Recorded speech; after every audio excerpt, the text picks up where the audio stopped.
to start discuss today? We're just gonna hop right into it. I just started the stream. I was busy finagling with a few other things. My apologies on that. But we're here now. Okay. Very well. But I mean, obviously, we have to talk about the chapter itself.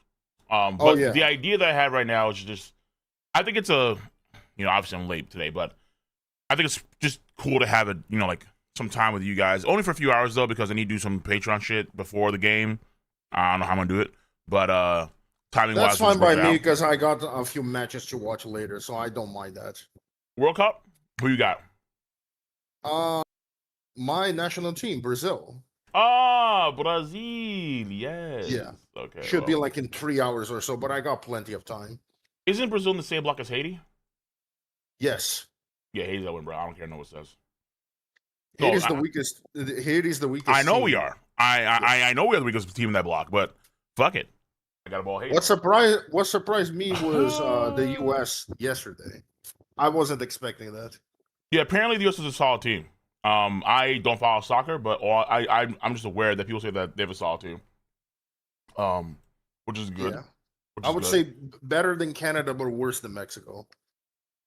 So are the French still the favorites? One of them. One of them. I mean, one of them. Yeah, I would say. Because the last champion is Argentina. True. That is true. That's true. But hey, what's up, chat? How you guys doing? Yeah, I've seen a lot of people like. Hey, how's it going? Yo, what's up? What's up, Dratma? It's been a minute, bro. Yeah, a few. Yeah, honestly, it really has been. Wait, hold on. Why does your voice sound like lighter, like higher pitched? Am I going crazy here? I thought you had a deeper voice. Oh my God. Hold on. Time out. I transitioned. Sorry. Oh, what? Congratulations. Okay. Oh my God. Am I allowed to say that? All right. From now on, it's Drat Ma'am. All right. What's up? Yo, hey, D1. Appreciate you for the Twitch Prime. Good afternoon, Cole. How you doing? Yeah, so we're just here for, I don't know how long I'm going to do this. I mean, it depends on you guys, obviously, how much we'll talk about this chapter. But during my probably. But hold on, chat. Everything is okay. You can hear Scale, Dradmar. You guys can hear everything. Hello? Yep, you're good. Yeah. Okay, cool. All right. I'm just thinking after this chapter, I think it's more and more likely that Emu's actually the god of the earth. This goes right alongside my theory, actually, Cole. How? Because, okay, explain to me. Yeah, I think that he's the god of the earth. Yeah, because we've seen Domi Reversi happen 3 times so far in the story. We've seen it in Golf Alley, in Elbaf, and in Esperia. Yes. And every time it is somehow tied to the homeland. Like the people that are like afflicted with it or like are transformed, they're always transformed in their homeland. And also there's also the connection that Emu, for some reason, he gets weaker when he's not in the red line, which is supposedly his homeland. So it's like, I'm thinking more and more now that Dozan, considering the name means copper mine, it's probably the god of metal. Okay, I don't know how many gods you want to have in the story because it feels like there's only going to be only so many because I think there are 5 personally. I think there are 7, but because when it comes to the Wait, you cut off. You might cut off. Did it cut off? Yeah.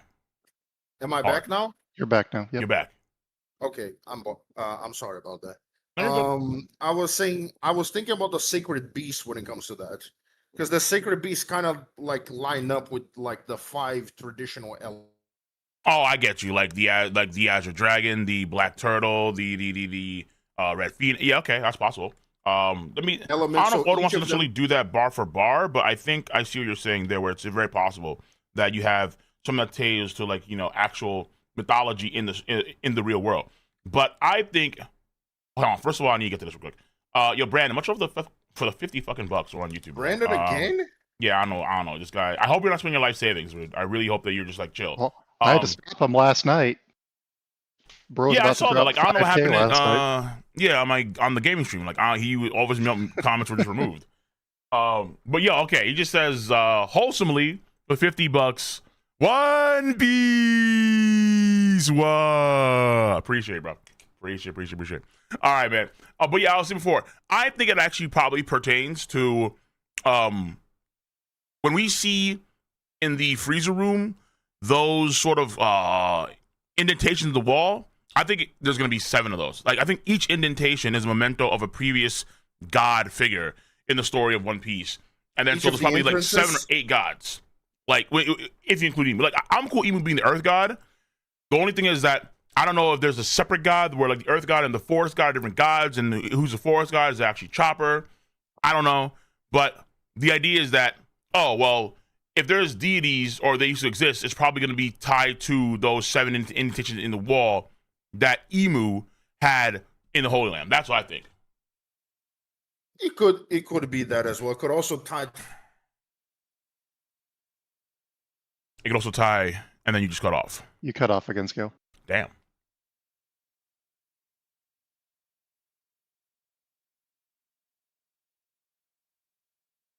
Okay.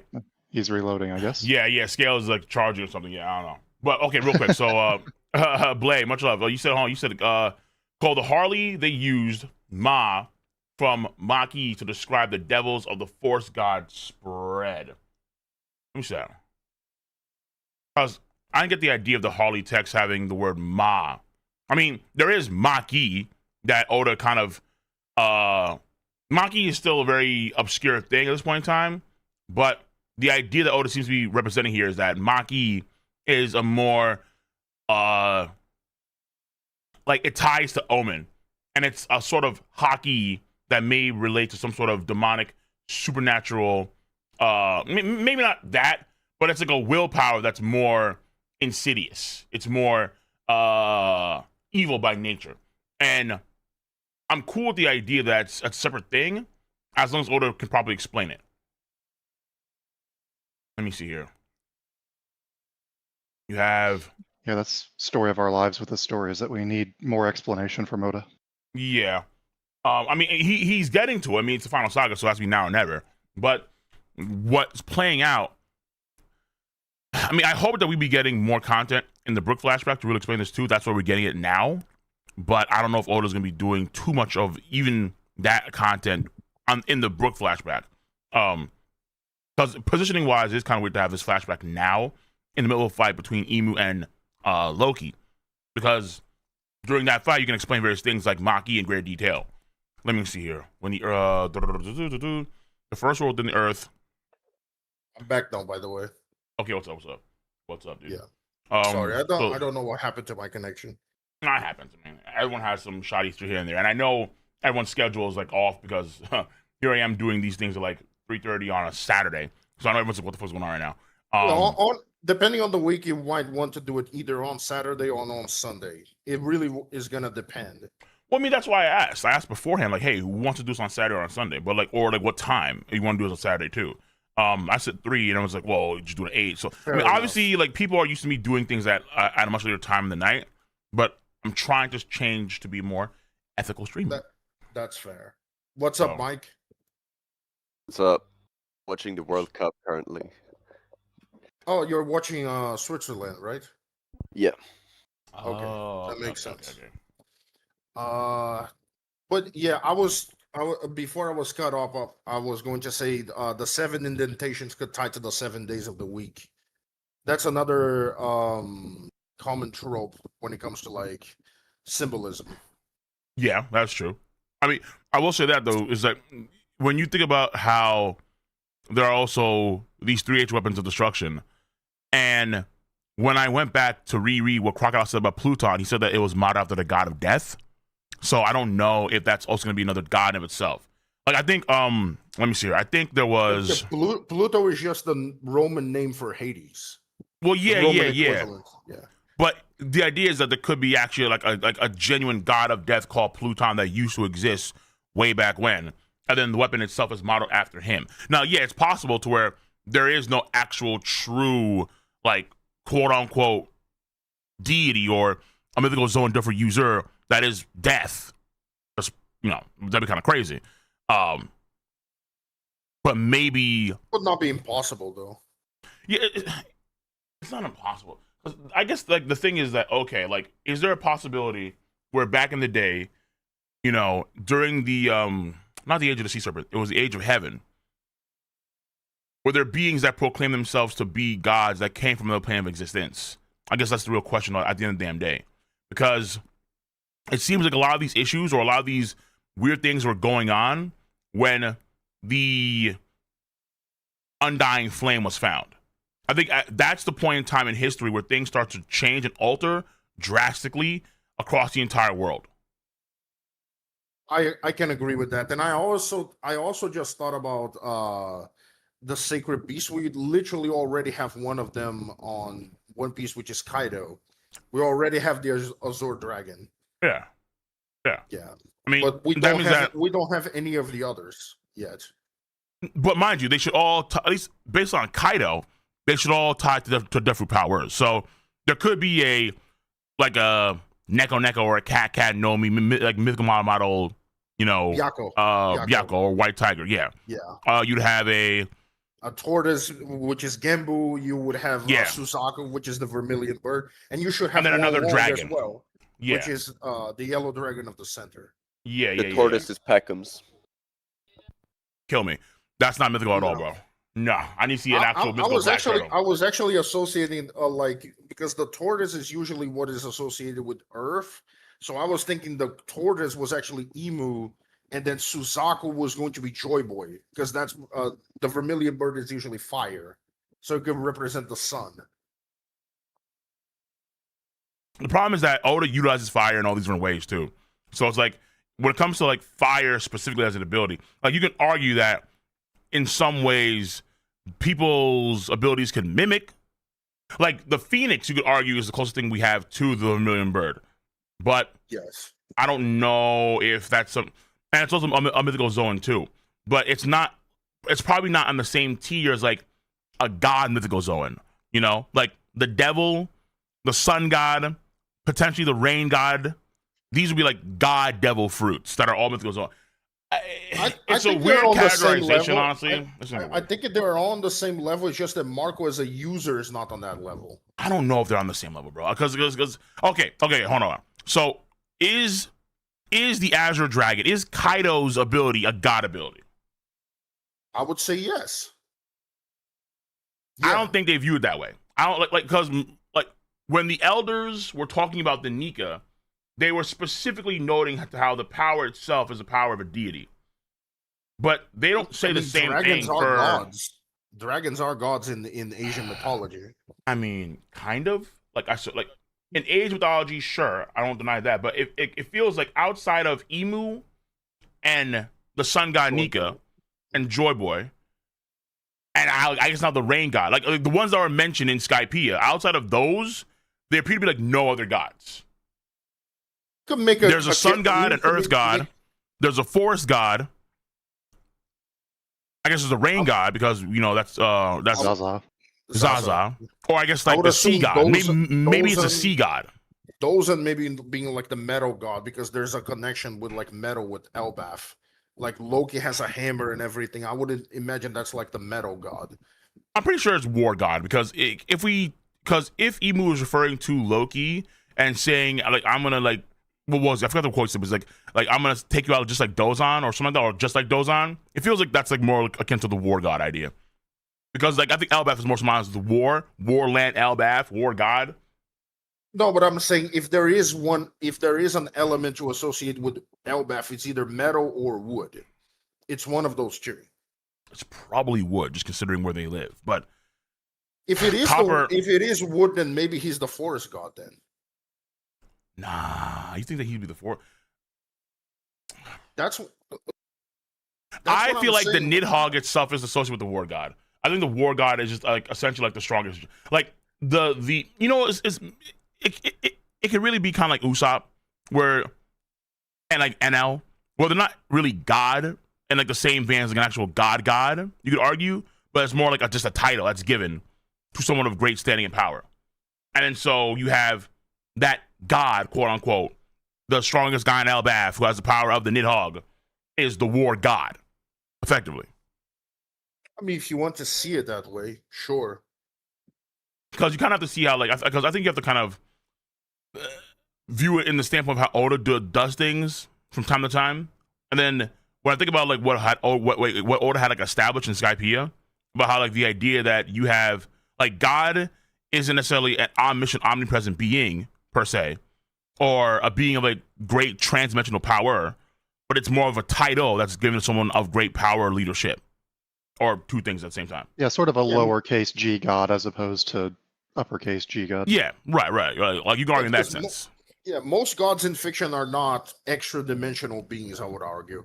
They're not like conceptual. They have most gods in fiction are named so because they have great power compared to others. Yeah. But it feels like when it comes to Emu, and then when it comes to or at least the devil, and when it comes to the Nika, they could be teetering on the capital G, because the Nika is able to do things that are like freaky as hell that make no damn sense. It can bend the world to its will. And then Emu, you can already see, has access to Omen, which is some sort of ability that can grant immortality, and also it can also become any weapon he wants it to be. He has access to the abyss, whatever that is exactly, which could be the underworld, right? That can allow him to just teleport across the entire like globe within seconds. And then you also have the ability to grant life to various objects, like you see like the inanimate objects around Emu, just like the homes, like they become alive, and the trees too. So it's like everything that's why it feels like Emu, and it feels like Emu and the sun god are teetering on the capital G. I wonder if the distinction is because we know like Awakening, like Dofi and Katakuri, they can transform inanimate objects into their element, for lack of a better word, of their fruit. But I wonder if the distinction is like with Luffy and Emu, if they can also affect living things. But we know that Emu can affect Luffy does organic do material. that against Kaido. Right, that's what I'm saying, because Luffy, rubbers. yeah, Luffy does Toon World on people. Yes. Yeah, and also when you think about Emu's homies, everything that he transformed was like wood. Everything that had like wood on it, so it had organic material. Nothing that's like inanimate or inorganic was affected. Well, I mean, but they're not like, but they're not like alive. Like like it's organic material, but at the same time, wood, like the wood itself is dead. It's just used for a home. But his other powers do affect living, like the granting of immortality and the Domi Reversi and all that stuff. That's all affecting living beings. Yeah. I mean, I guess it's safe to say for a time being that like what we just see about the whole idea of like the sun god, the rain god, the forest god, and the god of earth. Like, these are like the four maybe primary deities of the show or the series in ancient times. And then maybe of other ones too, like the war god, maybe the god of death, and so on. Maybe the god of metals. But it feels like there's just even if you want to say, oh, like the dragon, the Azure Dragon is a god, they seem to be on a separate scale than the sun god or the devil. That's just the way. I just have to assume that at this point in time, because they're just getting a different pantheon. Well, and I think like Luffy, it seems like gods have a concept, whereas Kaido's devil fruit doesn't really have control of a concept. It's just a creature. Right. No, he has, but he has elemental manipulation. He has wind, he has fire, he has electricity, and in the games he has ice. So it's but that's just part of the creature. That's just part of the creature that he is, I think. Kind of like Marco has the Phoenix Flames and that sort of thing. If you say so. Now, Cole, I did want to ask you something. Who do you think the dude that looks like Shiryu is at the end of the chapter? Because I think that might be at that time the supreme commander of the God Knights, like before Garling. Ooh, I like that idea. It makes a lot of sense to me. Okay, so the primary theory that people were talking to me yesterday was Kong. Fuck that. I am not on the Kong. No, I mentioned I thought he could be Shiryu's father. That's what I thought too, because he does look like Shiryu, and the hat's the same as Shiryu's hat. He does. I ain't lying to you. But I also feel like it's a good chance that this guy could also be the admiral that Rox killed before he left the Holy Land when he talked to Emu. But he doesn't have the same admiral fit. So that's why I was kind of like, okay, maybe. But yeah, he could have been the Supreme Commander of the God Knight. He does scream God Knight. Also he has the frills. He has like the very like noble attire. Like I feel like his attire as a jacket is noble, or like his clothes are noble. Then his jacket is more impel downy. It's interesting. Yeah, I look at it. I look at his legs. I'm reminded of like Blackbeard's fit. Yeah, he has 100% skip leg day, by the way, like actual twigs. Yeah, but like that's most characters in the story. Like most characters don't do leg day, so I'm not too surprised that Oda does a character that just doesn't have good legs. Like only Oden had solid legs, bro. Every character is just fucking a mess. Well, I have proof that you skip leg day too. Don't forget. Well, no, you don't. No, you don't. No, you don't. I'm just top heavy, bro. I don't skip leg day. I also heard a few theories or hypotheses that this guy could be like a former elder that was just accompanying like Mars. But I'm not sure. I'm not sure what to think of that because I also thought like maybe this guy could be like a pirate, maybe like a mercenary. Because the world government is not above hiring those. Okay, so what about the idea that maybe, because people have been saying before that Jupiter took over a spot from somebody, that's why he's so young. Is this the person? If this guy's a former elder, is he the guy that had the seat before Jupiter did? I have no idea. He doesn't look old enough to be an elder. That's why I usually go with like Shiryu's father or something. And as for this guy's power, I mean, if this wasn't a setup, then this guy probably has like, well, I mean, if this was a setup, this guy probably has either Magellan's or like Caesar Clown's ability. Swaggin just said on YouTube that Mars is Gunko's dad. That's why he pulled up. Fuck. That would be crazy. Mars is Gunko's dad. I was thinking maybe he has like a mist fruit and he's the one that set up like the mist around Esperia to actually take over the That's what I think so too. Like I think this guy could probably have the power of the Caesar Clown's ability. He probably has Magellan's. Or Magellan's. Or Magellan's. Probably leaning towards Caesar Clown though. Really been mist. It's more been venom than mist. Caesar has been like more like. But he could be awakened. He could be awakened. The mist idea has been has been a through line throughout the entirety of like Elbaf as like the giants sail through mist. Yeah, that what's it called, like the sleeping mist or something like that. Like you just fall asleep and get knocked out. Yeah, the sleeping mist belt or something like that. It was at the start of the arc. Then Harold does it. Then Loki does it. Yeah. So, I would imagine that this could also be not Mars himself. It could be Emu controlling Mars. Kind of like how he controlled Saturn in God Valley. Yeah, but when that happened, Emu was I like, don't see a reason for Emu to do it here. Exactly. Now, but the problem is that how then do you have Leuven and you have Shuri being Daimyo reversed without Emu being present? Emu probably has to be present in some way. That's why he could be taking. So Emu could be controlling the old dude in the background the same way he controlled Shuri. I don't know about Mars though. Like I think Mars. Because the way Saturn was being controlled by Emu was more like Saturn, like Emu was like on top of Saturn, riding him around like he was a mount. This is. I mean, to be fair, this is a silhouette, and we don't see the entire thing. We could see like Emu peeking out of like Mars's shadow because this is not the whole thing. The issue is Brooke isn't allowed to see Imo because then the plot makes no sense. So. Don't worry about that too much. Yeah, that's probably the case. Yeah, you can argue that Emu is there, but not. Yeah, you can argue that. But I just feel like it's probably very, very similar to what we saw before in Elbaf. I'm trying to correlate what we saw before, and then what makes sense now, because her being Daimyo reverse is unless the elders can do it themselves, which is like, oh, okay, like holy shit.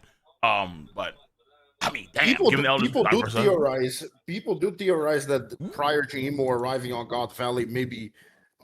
Garling or like one of the elders, maybe Saturn was present, maybe he was the one that initiated it, but I'm not sure about that. It did seem like it was possibly one of the others that did I think if you use the Domi on God Valley, but it's hard to tell because Emu does show up and like timeline wise.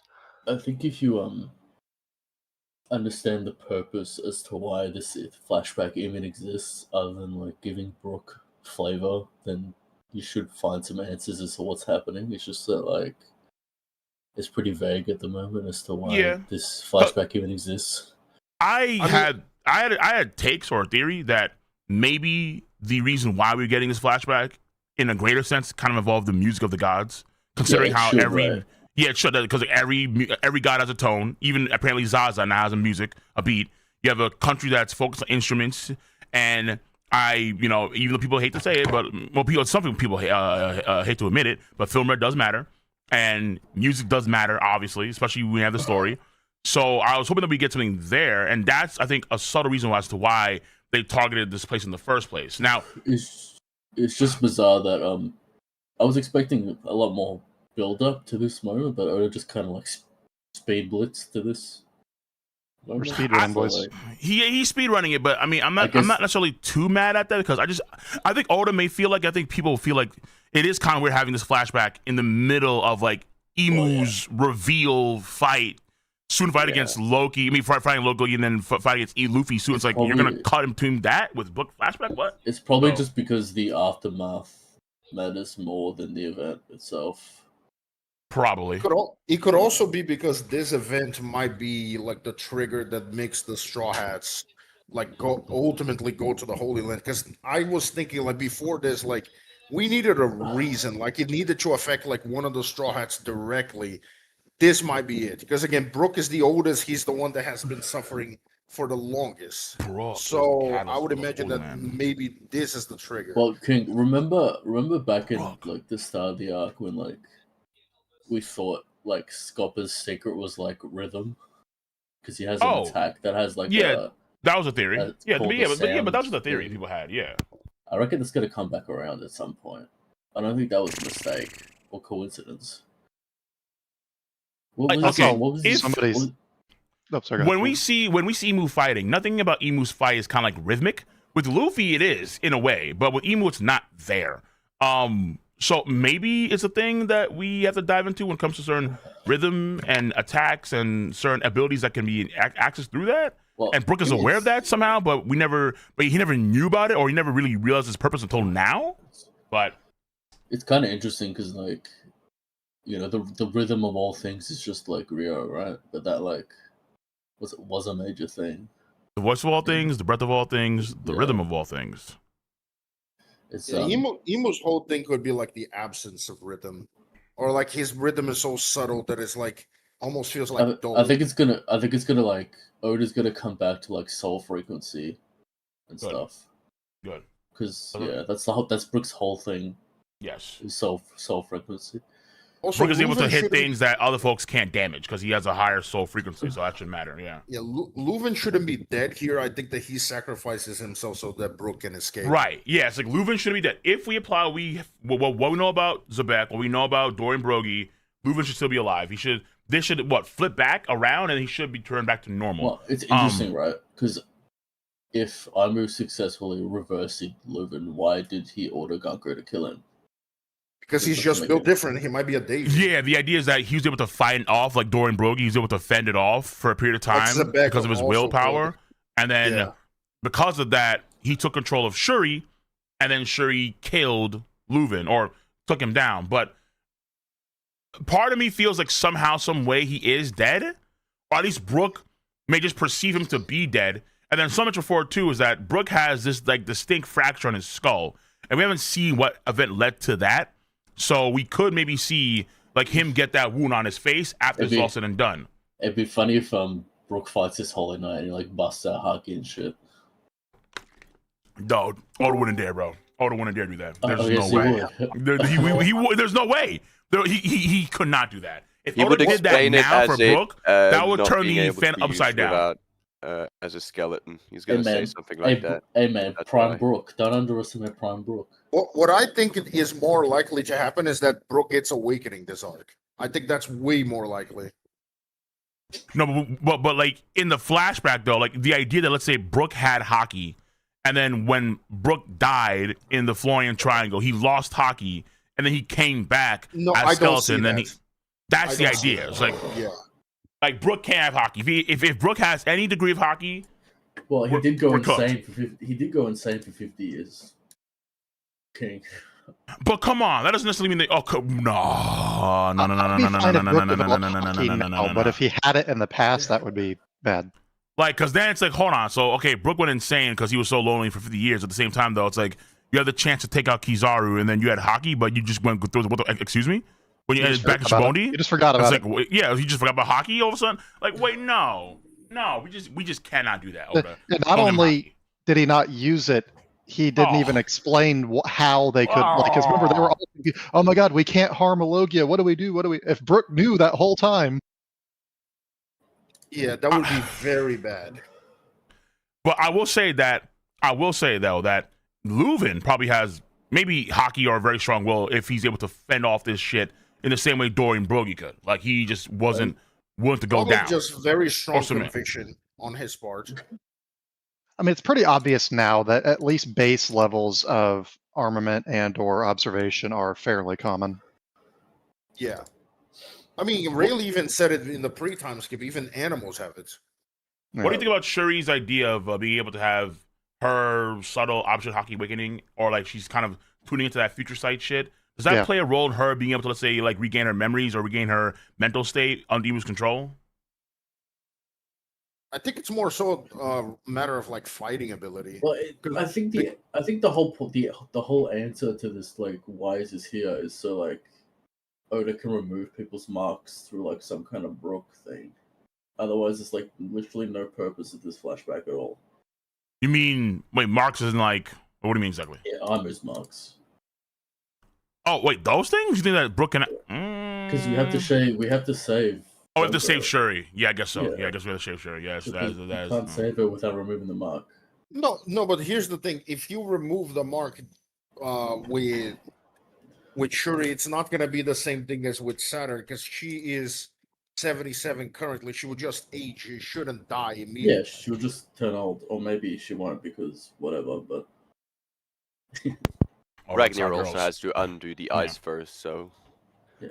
But hold on. So, but is it even possible though? Because if Shuri had the same transformation as Harald, and then we see that whole Steel Heart situation, Shuri should be like with Shanks. It was possible because Shanks was only God Steel, but with a stronger covenant, is it even possible to undo that transformation? It might only be possible via Brook. It might only be possible okay. So like seriously, so like the soul powers of Brook can somehow bypass the immortality covenant. Yeah, like and then Soul King shit or something. Yeah, he's a specific counter to that power. Holy shit! So okay, yeah, I don't think like the flashback is the point of that though. And mind you too, like look what we're saying too. Like mind you, like we have Luffy who can't get Dime reversed. You have Chopper who's smacking the devil out of dudes, and now you want Brook to be able to just undo the immortality soul link. Holy fuck! It might be a bit too much to give Brook that because it removes all of their like counter to. No, because the difference is the other ones are zones, like specifically like Luffy and Loken. And again, I'm still going to say mythical zones probably have some sort of resistance or immunity to Emu's powers, but given Chopper, if he's not a mythical zone, it might extend to all zones or maybe to all devil fruits. My theory is that if you don't lust for power, you can't be reversing. That's my theory. If you don't lust for power, you can't be dumb. Because so it's more of like a mental mindset. Like so, if you're not greedy, Armor's entire speech about domination was about humans' lust for power. So Emu is Maribel. Actually, that works. Because everyone for that has Loki, been it's a bit reversed. difficult though because it's hard to tell if if he wants more power to take out Emu or that's more not in that way probably because everyone that has been Domi Reversi has not been a devil fruit user. I mean, Loki let himself be locked up for years to be the enemy, to be portrayed as the enemy. So that does not suggest a lust for power. He let himself get locked up. Yeah, he was honoring Harald. He was taking the blame away from his father and putting it all himself. And then also, like with the way Emu was trying to do the Diamond side on those two, it felt like Emu knew in advance that he couldn't do it, which I think pertains to the old War God or the old Nidhogg and the old Sun God, Joy Boy. This is the classic Oda maneuver where like he introduces a stupid power and then over time he constantly nerfs the shit out of it, so it's not too broken. Yeah, I mean that's true. That's true. Yeah, that's true. I mean, now that we have the steel hearts that these holy knights have, and then Zoro's thinking about just taking out the steel heart. It feels like, well, hold on now. It's it like happens every time. With every yeah. fucking duel. It's like, so like, are you telling me in God Valley, like no one targeted one of the steel hearts, like during that whole exchange of battle between all the Holy Knights, or the years of fighting that Gabon and the Roger Pirates had to do against the Holy Knights? No one targeted a steel heart at one point in time. One Piece is full of convenience, Go. You know that. Yeah, but I mean, like, it's just like, why not? Now here's the question: are the steel hearts only for the tier 1 covenants, or the tier 2 covenants, or do the elders also have the steel hearts? They probably have a 2 or even something stronger than that. Ideally, the steel hearts are probably made of omen, right? Because well, I was thinking more steel. It's a weakness that maybe the elders don't have anymore because they have the deepest level of covenant, that they don't have the that vulnerable spot anymore. Or maybe they have a different one. Because again, this is very similar to like a core that can be like targeted, but maybe it changes vulnerability level depending on the covenant.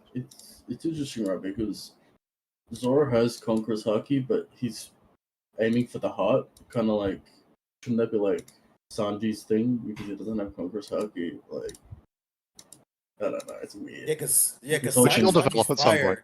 Sanji's fire can affect people down to the bone, so he should be able to and like pick out a steel heart if he wanted to. The Roger Pirates never noticed.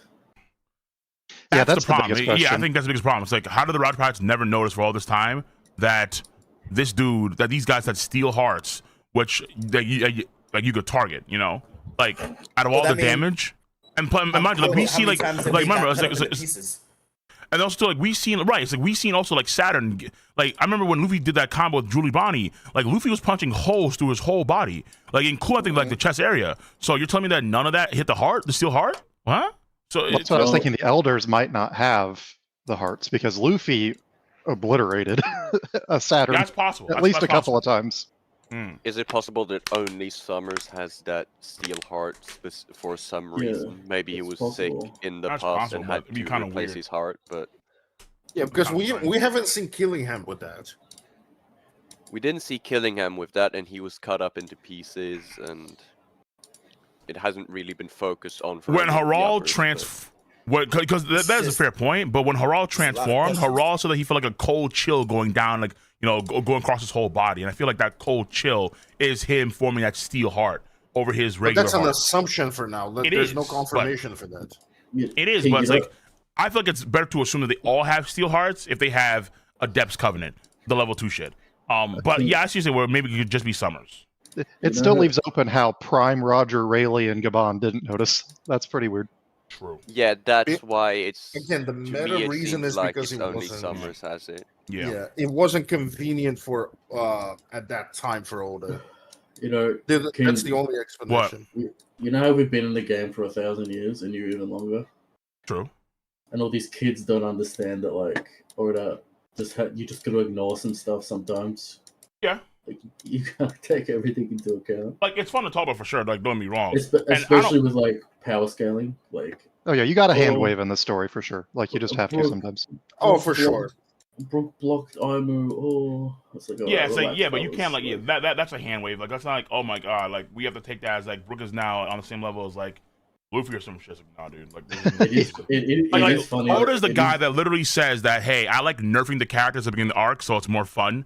And then they can have, and then come in the arcs, they're actually going to start going all out. It's like, oh, okay. So it's like you just can't use that as a metric for, let's say, power scaling in general terms, like, you know, like the early stuff in the arcs versus, let's say, late game arc. It's a whole different situation. Brook top 5. So I got in kind of late, so I got a question. Did y'all talk about how, like, what could possibly be the thing that, you know, tempted Luvin to turn, or was he turned forcefully, or was this just a play to get Shuri to turn? Probably forcefully, bro. Actually, I did want to bring up, like, what do you guys think about Kandel? Because that situation is still very sus to me. It's sus. Yeah, I saw somebody suggesting that she could be a Celestial Dragon. She has the fit of like a God Knight Celestial Dragon. What happened to her being Mihawk's mother? What happened to that? Hell? I have never seen that. Who's telling you these theories, man? No, that was font scaling, Eric. That bullshit. Oh, snort.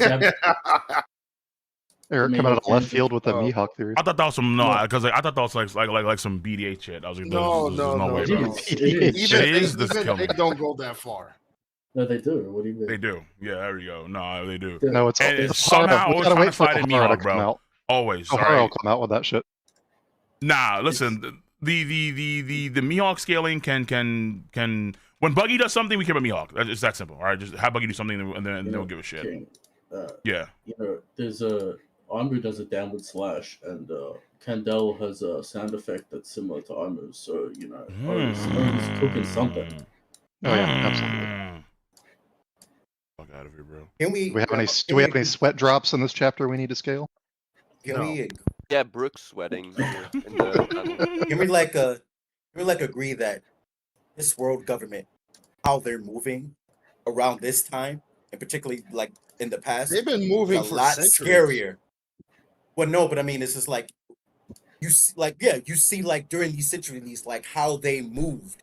This is a lot scarier than the world government we got now, because they even mentioned that other countries were disappearing.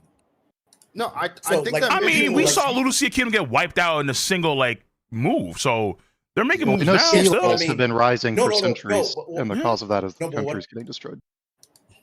Yeah, but no, what I'm saying is I'm pretty sure like before the ancient weapon, they were destroying countries, but in other ways.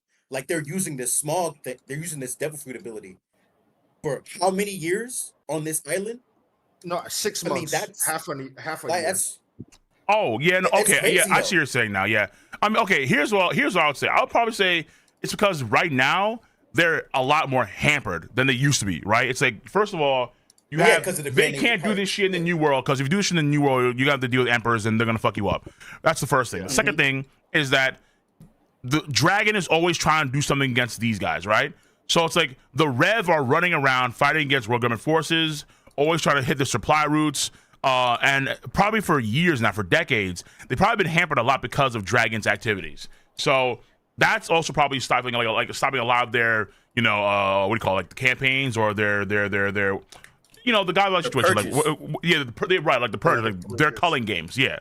So they probably stopping a lot of that shit too, going down, because they just can't have. But now, to be fair though, I will say that it seems like because of the access to ancient weapons now, they can do that shit again, or they can, have a lot more power because they can just wipe out all these nations when they want to. After York is done, probably making her shit. But I do think it is kind of interesting where back in the day they were a lot more like they were making a lot more plays in the background that we were just not privy to, which I think is cool. To be fair, they were more wanton with their destruction. It was before the emperors controlled the new world. That too. Also, since it's affiliated to the world government, they can't really outright attack it without losing all their members. So they have to do more. No, but they stopped because again they couldn't pay the money for that year, and they wanted 1,000 slaves. So they were allowed to attack it without repercussions. Right. But before that, they were still paying. So. But my issue is that so like they attack it, and it's not like they send normally. Let's say if they want to destroy a nation, they send a buster call, right? Like we see with Ohara. They send Marines, buster call, and a story. But the fact that they had world government ships there, and then the fact that you have Mars there too, Mars being there is a key sign there's something going on here that is deeper than what we would first think, and that's why he has to pull up personally. Yeah, there has to be some kind of deal because Leuven has to be stressed the whole chapter. Yeah, I mean that's where the idea that Kandel is a celestial dragon comes in. I think is that could be why, or that Mars was the washed, or somebody related to Mars was the washed up celestial dragon.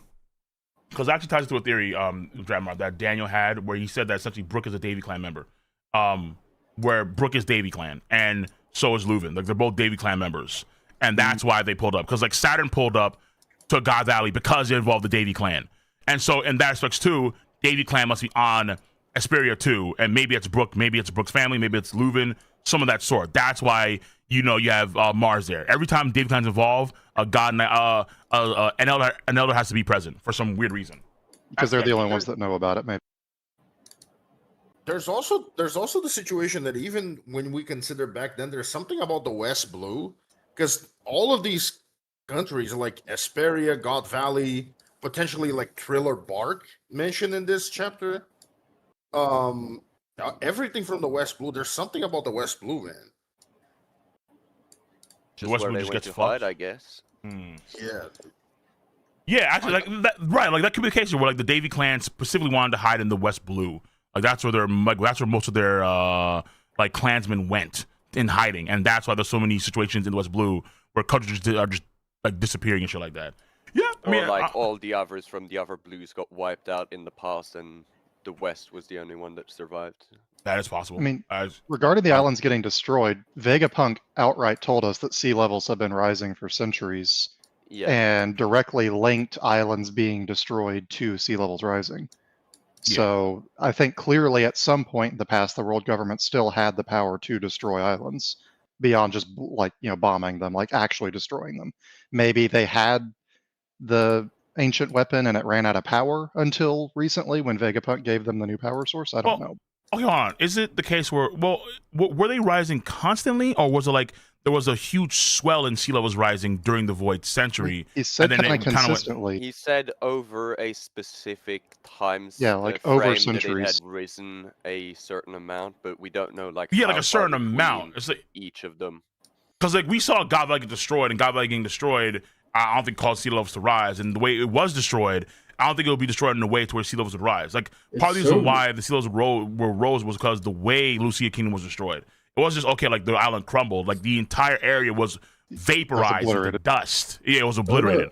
It annoys me sometimes because there's so much like easy wins he could do, and he just doesn't do them. Like, why did God Valley just crumble? It should have just got blown up. Like, we'll see. I don't know. Like, why does he do these things? The damage, quote unquote, just the damage. Like extreme hockey. I don't. Yeah, people don't understand. Like Lucia literally got atomized, got disintegrated. Yeah, it got orbital bombarded. Yeah, but like using his logic, I feel like then we should have seen Dressrosa just crumble then after all the damage it suffered from Luffy and Doflamingo. I'm like, then how come Dressrosa just not crumbling into like the bird cage? The bird cage. Yeah, it's like that island should be fucking cooked. Well, God Valley got like multiple extreme hockey blasts from prime like superior figures. So. God Valley is a lot smaller, so it's like. King Ovi, have we talked about? What's up? Have we talked about like hockey mass and hockey barriers since I've been around? You mean critical mass hockey? Yeah, and like the barriers.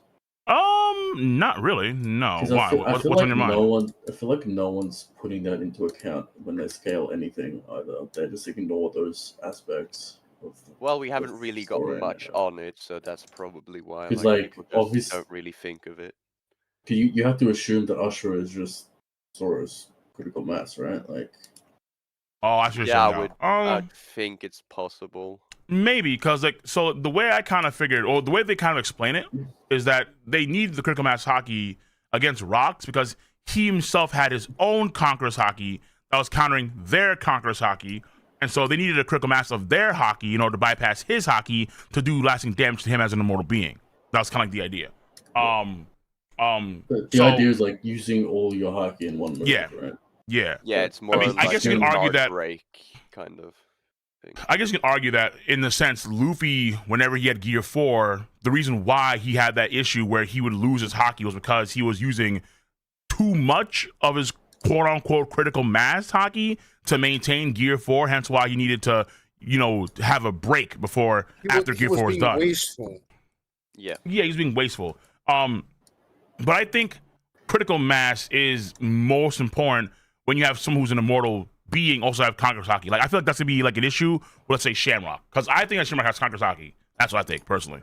Do you think like, for example, like Big Mom had that barrier and that they just didn't know how to bypass it? No, I think she did bypass it. I think she did. I mean, Big Mom, she was on God Valley. She probably had an understanding about how to do that. No, but like Big Mom had that hockey barrier. As in her durability. Oh. And that's why. Like the iron balloon is just her hockey barrier. Okay, I see what you're saying now. Like, okay, she amplified her own defense with hockey just innately. Yeah, well, to be fair, Eric, it's like, but that's like an innate thing. Remember how like Law couldn't move Kyle Big Mom in his room? Like their hockey level was just so high. Maybe because they had high critical mass. Like maybe because okay, I don't know if Old wants to do this or not, but it's like, does hockey have mass to it? And then does that mass actually matter? Kind of ties in the whole thing about the soul or memories having mass that Vegapunk mentioned. Like, okay, holograms. Yeah, it's like, does Haki have mass, and is the mass large enough to where they just can't be manipulated by powers in the same vein as like other people can? Why Odin was the only one able to damage Kaido, because he actually Also used because of critical Enma. mass to damage him, and well, Enma as well, but like he actually used critical mass to get through Kaido. It's every strong attack that has Haki critical mass infused in some way. I would think Odin would use it like in that final fight, like against Kaido, because it's life and death, and for the entirety of Wano, so it could be thrown up to that he was actually. I don't think you have to be consciously aware that like, all right, let me use critical mass. It's just like it's like going all out kind of like. You're just giving everything to one attack. Yeah. So then let's say, like, for example, like when Kaido and Big Mom do the oceanic, the conquest of the sea, the Hakai, is that a critical mass oriented move or no? No, probably not, because that's just. I think that's just a brute force going move. all out, because it's not like they're in a life and death situation. That's just them saying, "Fuck it, let's kill them." Okay. What about, let's say, Garp's Galaxy Divide? I don't know. You have. Well, Garp knows about critical mass, so I would say he does. Right? Yeah. So yeah, he does. Yeah. So he's also not wiped out after he uses that, so it's not 100%. Like pouring Zoro everything he has into one attacking attack. Kaido on the rooftop would probably be critical mass, because he went down after it and then needed the. Yeah, but mind you, that's Zoro. Like after he, Zoro went down probably broke because every he bone just in his body. Exactly. I don't know if he was using all of his Haki. Yeah, but Zoro's never like used Ashura and then like gone back to fighting. He's always just like. Nah, he has. I mean, like, remember when he fought against the Pacifista in Shibuya Archipelago? Like. Did Afterwards, he go down after the Kaku fight? No, he doesn't. I mean, well, he's still running around doing other stuff. Yeah. He's not wiped like the way Roger and the way Garp were after they used critical mass. But I think he has used Ashura a few times in the pre-time skip, and he's been able to run around and still fight that kind of stuff, right? Pre-time skip at that point, like when he did. Yeah, because I don't know, Eric. It's like, do you want to say that Zoro's using critical mass Haki in the pre-time skip? Well, he's using Haki in the pre-time skip, King, so. But he kind of is, but also kind of isn't. It's like he's not. It's like Luffy was using Haki. Luffy had Haki too, according to Blackbeard, but he was not actually like aware that he was using Haki. But apparently his Haki But he said that his Haki had improved, which is like, how do you know that? Well, I think he was just sensing Luffy's growing spirit at that time. Yeah, because it wasn't too long after that. Zoro had observation and armament in Alabasta. They all show Haki to a degree, but it's like at that time, it's like you don't necessarily know that's Haki per se. Yes, yeah. Blackbeard said that to Luffy at Jaya, right? The first time is when he mentioned that Luffy when his Haki was growing, that was on the Impel Down. Okay, but I thought he also mentioned something about Luffy's Haki in Jaya too when they met.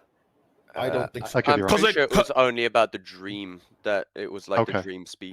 But, by Impel Down, Luffy had already used Conquerors. So he had used Conquerors because he's on the Bull Matobaro. But it feels like Haki could have been used in other ways, but he wasn't, let's say, like cognizant of that. Like, like when Zoro's able to, when Zoro does the Breath of All Things, that's clearly him using Haki in that way to sense, the voice of steel that's going inside of that's going inside Mr. One. When Sanji hears Nami in Little Garden, but he's not even closer, it's like, wait, what the hell? That's like him using Haki, but he's not aware of that. Or let's say Luffy sensing Mr. 3, like the real clone, he knows when it is because he's probably using Haki there. There's various instances where it's like they're always using Haki, but they're just not necessarily too aware of that. It's instinctive.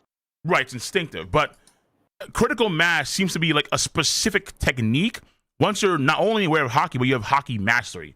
And it's like these guys, Roger and Garp, have Haki mastery. Well, they probably have Haki mastery at that point in time. And it's like a maximum MP move where like you use all your MP in a single crazy combo or a crazy move to do like maximum negation and maximum damage. It's a last ditch effort. Yeah, but then if it requires you being wiped out, and not like because then Roger and Garp are probably in the same state that Luffy's in after he uses Gear 4. Yeah, that's probably fair. Yeah, someone also probably asked not just that if Barge Rank Gun would be critical as mass. damage, just out of breath. Probably. Barge Run Gun Pro, probably. I don't know. Because if Barge you Run think Gun's maybe, critical yeah. mass is that you have to be aware of it, then it's more so the Barge Run Gun is that you're doing it whilst unaware and you're just depleting your hockey basically, and just Luffy's been doing that the entire time. But that's kind of weird though, because like Luffy's the only Strat that's had that issue where he's like after he can't use Gear 4 for a period of time, he has to recharge his hockey. Unless. Okay, I think maybe Zoro had that problem too. I forgot when though. I forgot if they'll stated in maybe The at the only end of one time I country. can think of would be right before the king fight, like after he attacked Kaido and blocked the attack. Yeah, something like that. I also think that it's because Luffy, because he's young, he's younger than any of the other people that have achieved his level. I think he's reaching so far so fast that he's sloppy with his technique. Yeah. So, and I think Gear 4 is like possible. the ultimate, epitome of that, where he's overusing just to compensate for his lack of technique. Well, yeah, also, like, he's rushed it. Yeah. and like you don't have to be completely like wiped out, because like after the Katakuri first thing, he was running around without hockey. But he was still running around with right. weight on his back. So Yeah, you're right. His You're hockey is right. just exhausted. The thing is, with Luffy at that point in time, it could have been just like a convenient drawback to have because he increased so much in power. There had to be like some sort of like recoil to like balance it out. I just think people should consider like these new techniques we find out instead of just like ignoring them completely. No, I agree with you because like okay, so like because I think what we see with like those two also I think relates to kind of Big Mom too in a way because I feel like when we get to like there should be a point in time in the near future where Luffy's like kind of Big Mom where people try to attack Luffy but their powers just don't work on Luffy because he has so much hockey, he has so much mass to his hockey that it just won't affect him at all because that's just how it works, So like even if someone like, for example, someone like that has Sugar's power that can turn into a toy, it just wouldn't work on Luffy because ideally it would work on Kaido or Big Mom because they have too much hockey mass. Just passively. Yeah, right. Just passively, they just exist, and you just can't really mess with them the way you normally would because they just passively have so much hockey. I mean, if part of Law's powers couldn't, then Law is freaking incredibly powerful. Sugar is definitely not doing anything. Yeah, I mean, if Sugar was able to just wipe Kaido and Big Mom away from everyone's memory, then it would be a bit too What would Dofi have to worry about? What would he have to fear? That's why and Sugar would be the captain of the Don Quixote pirates and not. So okay, so then what if critical mass then is like okay, like Dofi couldn't use that at all during the fight because he didn't have the answer. He didn't know that technique. But Luffy when he used the King Kong gun. Because he had so much hockey in general, he had critical mass hockey, and he was applying that, but he just didn't realize that he was doing that at a point in time. I feel like critical mass is only advanced conquerors. I don't know that there is a critical mass of armament. Yeah, the way that I saw it on Dressrosa, Luffy just overwhelmed Dofi like physically. I don't think Roger and Garp make a distinction between armor hockey and conquerors hockey. No, I think it applies to both. I think it applies to both. They just say hockey. Yeah, they said they had to put all their armament hockey infusion into and it conquerors to infusion. get through. It's more so that they needed all their it's hockey literally to get just through like the hockey of. It's just the same as like using all your ki in a Kamehameha. That's basically what it is. Yeah, it is. Also, but I think, but the characters I think have to be like self-aware that they can do that. I think that some of them aren't, which is like interesting. Yeah, because Rio can only the advanced conquerors users do it. Is the question. I think that's kind of what I was trying to I would think that would be like another thing where it just feels too broken to lock it behind only advanced conquerors. Okay, so then wouldn't that involve almost like in a Hunter x Hunter sense, like you have to be aware of your hockey flow, so kind of like the Rio shit, where it's like you have to be aware of your hockey flow and utilization in order to be able to maximize critical mass hockey. Because if you can't control your hockey flow, then how can you use critical mass? Right. Yeah, it's kind of a supreme. It's like the supreme hockey ability, basically. Supreme hockey technique, I should say. Also, wasn't Rio on Wano basically like specifically like armament infusion? Yes and no, but because like when Luffy figures out that you can infuse attacks with conquerors because he remembers I think what Hyogoro taught him, like being able to control like the flow of armor hockey. He just applied to conquerors hockey. But what I'm getting at is that you can probably do that with both armament and conquerors. Luffy just combined the two. Well, yeah, no, that's what I think they all do for the most part. I mean, like like in this Kaido, statement right Big here. Mom, Yeah, so like in 1165, Roger says, first of all, the color of armament is the power that doesn't yield to any devil fruits. And on top of that, I was writhed in the color of the Supreme King. So he's using both at the same time. So it feels like it's so honestly, I feel like maybe I'm crazy then. But I feel like armament hockey, not Conqueror's Hockey Fusion, but Gear 4 Luffy was probably using critical mass. He just didn't realize that at that point in time. It was specifically like armament hockey, probably. Yeah, it's like it's like in an RPG where you like use that move that like drains your MP constantly. Yeah, right. 100%. Yeah, the limit break or whatever. Yeah, limit breaker, right. But we also have to be aware that like Dofi is a very interesting case because it's like you can beat Dofi if you're less versatile than him. You just have to overwhelm him physically. Sure. Yeah, because Dofi's like a 6 out of 10 in every category. He doesn't overwhelm in any particular category. He just has everything. Well, but I think all rounder. But I think that the idea is that Eric kind of getting at is that this is going to be important because critical mass is there's going to be people that are going to have immortality factor and also have Conqueror's Hockey. Yeah. So it's like at some point you have to deal with those guys, and in order to do that, then you need to have critical mass be utilized against those dudes, or you have other things that are going on, which honestly could probably be the case with Sanji. I don't know what I was gonna do with Sanji, but I'm looking forward to that shit. Like surely to get through the Immortals with Conqueror's Hockey, like Shamrock or whatever, or Garling or whatever. Yes. I mean, you say that, but then Loki did get through Herald's like the mind control stuff, and he was still fine after it. I think that's Nidhogg special magic. That's possible. Shit.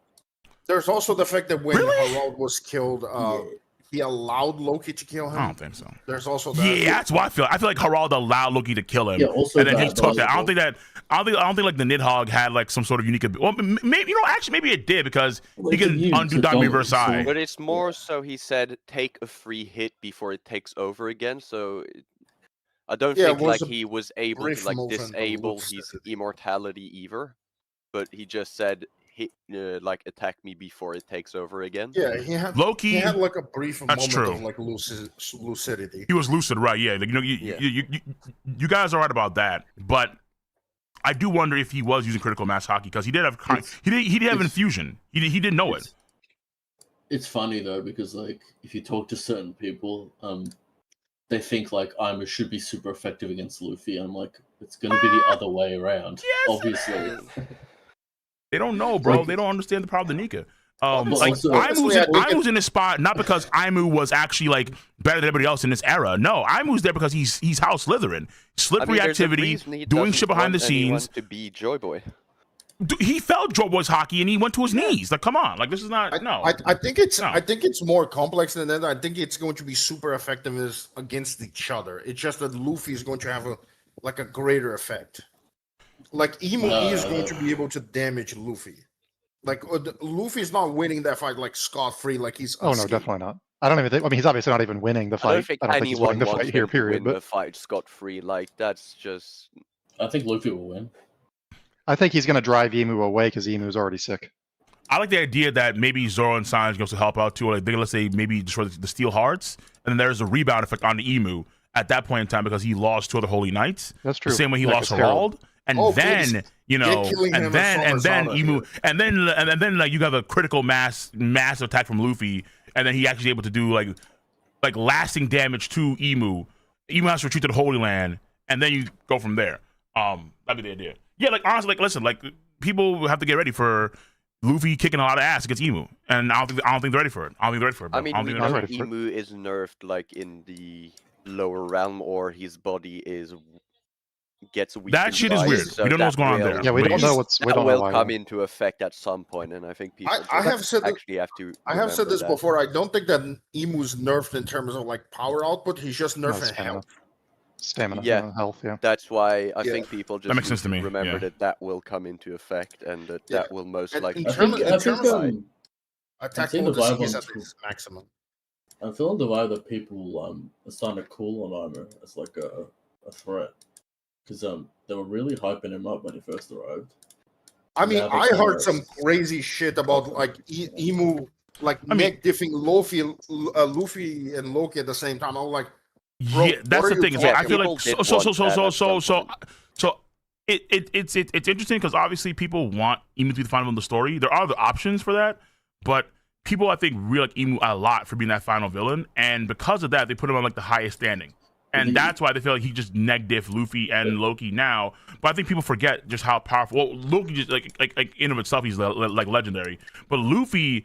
Again, he should get to the point where he should be just as strong as Joy Boy, if not even stronger than Joy Boy. So it's like the issue is that people are confused about what happened at Egghead, so they think Luffy's still like not even Admiral level yet. I know. No, Oh, Well, here's the Luffy- other option Luffy- for final villain is that Blackbeard takes over Emu and becomes Emu. well, yeah, becomes the new Emu. Blackbeard. You also have the potential serpent that we saw in the mural. That could be its own final villain, Jormungandr? potentially. Jormungandr / the true Earth God potentially. If Emu's like Anna Earth God. returns. Anna return. Let's cook with that, absolutely. So like there are other options for final villain in the story that Luffy has to face off against. It's not just Emu. Emu is one option. No, I just think when people hype up Emu, they're like, did you guys forget what Oda told us about the Emperors? Did you guys forget? Like, what the hell? Luffy's Yeah, an Emperor now. That means something. The plot It wouldn't does, make but people any don't sense if Aimu was able to fucking one-shot Luffy. That's what I'm saying. Yeah, it won't make sense. No, at I mean all. Yeah. Luffy is like for sure top 5, top 2, 3, Also, whatever he is at this point. So I mean, I it's feel like this is like JJK Naruto fans. If I had to expecting Oda if I never had do. to rank Luffy right now top of all time, I have him in the top 15. like easily. King. What? What's up? I would never expect Oda to do a Marta defeats all the Hokage moment. Oh no, Oda no, would no, never no, do no, that. no. Like Emu Oda. defeats all the emperors. Just Yeah, no, it's not happening. Yeah, no, it's not impossible. I mean, because it would kind of go against the established order of how the world worked anyway, right? It's like there's that classic line that Garp has at the end of Water 7, and where he says essentially, like, yeah, listen, like this is how the world works, and everyone knew that in the second half of the Grand Line, nobody runs that territory but the Emperors of the Sea. So if Emu was as stealthy as people said he was, then he'd just run in there, be like, yo, I want to conquer the world, fuck off, bend the knee. Like, what are you guys doing? and if he could do same, But that, that why wouldn't happened. he just it's the same issue as what I was rocks in the talking eye about. and kill him? Like just Mm. one It's tap. the him same out, he would issue go. as what I was talking about with like critical mass. People don't read the story and update their ideas. It's like the fact that Aimu has been trying to build power for 70 years with the Giants completely removes the idea that he's just keeping the status quo, because he is. Yes, he isn't. Emu has been actively trying to conquer a lot of the world, but there are parts of the world that can actually, well, obviously Emu himself, he has a time limit that he has to I be think here that's for. key. But then also, like in of itself, there are other people that are just too powerful to deal with the force that they have now. That's why I mean, dude, they literally needed so much power that they had to get rid of the old warlords and they made fucking clones of them that were subservient completely to them, so they can rely on them more consistently. It's like that in of itself is a sign that they need power. The Giants, he wanted the Big Mom said it. Emu backed it up too. If we had the Giants, we kicking ass, just full on. And they back that up too. So Emu does want world conquest and domination, but he just can't do it the way the world was working. He just couldn't do I it. think because he's too limited in the outside world. I think he's got power, but he can't stay down there very long. I think if he could stay down there as long as he wanted, it would be a different story. But Yeah, but then also like whatever it is Loki that limits him. proves. But then also like Loki, I think proves the idea that even still, even if you did have that power, it still wouldn't be possible, just considering what the hell is going on in the new world. Other there parts of the would still globe, be resistance. matter of fact, even if not for, because we know that with the military draft, there are guys like Green Bull and freaking Fujitora that just exist. They're just there somewhere in the West Blue or in the North Blue. It's like, who the hell are these assholes? Or why are they so powerful in the random blues? And then if you try and go to another nation, you have to deal with guys like Fujitora level dudes. It's like, bro. I mean, you've got Brook and Kandel just chilling in Esperia, just Don't forget For some Leuven the reason being goat. broken to shit as well. It's like So it's like, just yeah, like random there are as strong guards there are broken. strong nations that are everywhere, but like it's just that particularly in the New World, we even know the history of Wild Country, where Ryoma fended off like invaders from Wild Country for like like decades, like by him, like with him and the samurai. So I was like, and they probably tried back then too. Like what's a common theory that Venus Juro tried to fight against Ryoma and lost or some shit back in the day? It's like, well, I mean that means that y'all trying, but y'all failing. I think it's always been clear too that the world government can deal with one Yonko crew, but like every time two meet, they spaz out.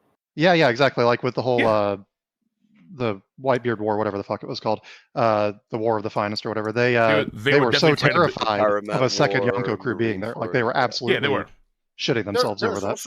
What was it? Like they had to do a plot and plan just to convince Squardo to stab wipe it through the chest. That was Sakazuki. Right? Like off the rip, like off the rip.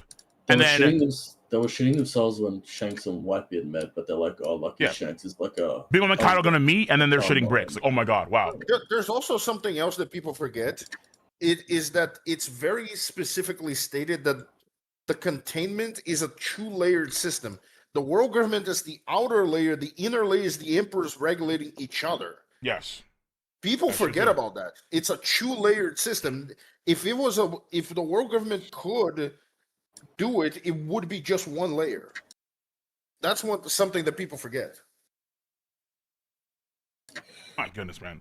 I mean, I will say this though. It's like in terms of the critical mass bit, I do love the idea that like we've been kind of seeing it throughout like the entire story, but it's that we didn't necessarily know it was critical mass per se as a powerful technique that you can use against immortals. And Oda's kind of like showing us that case, and then we're gonna have to focus on that in the future.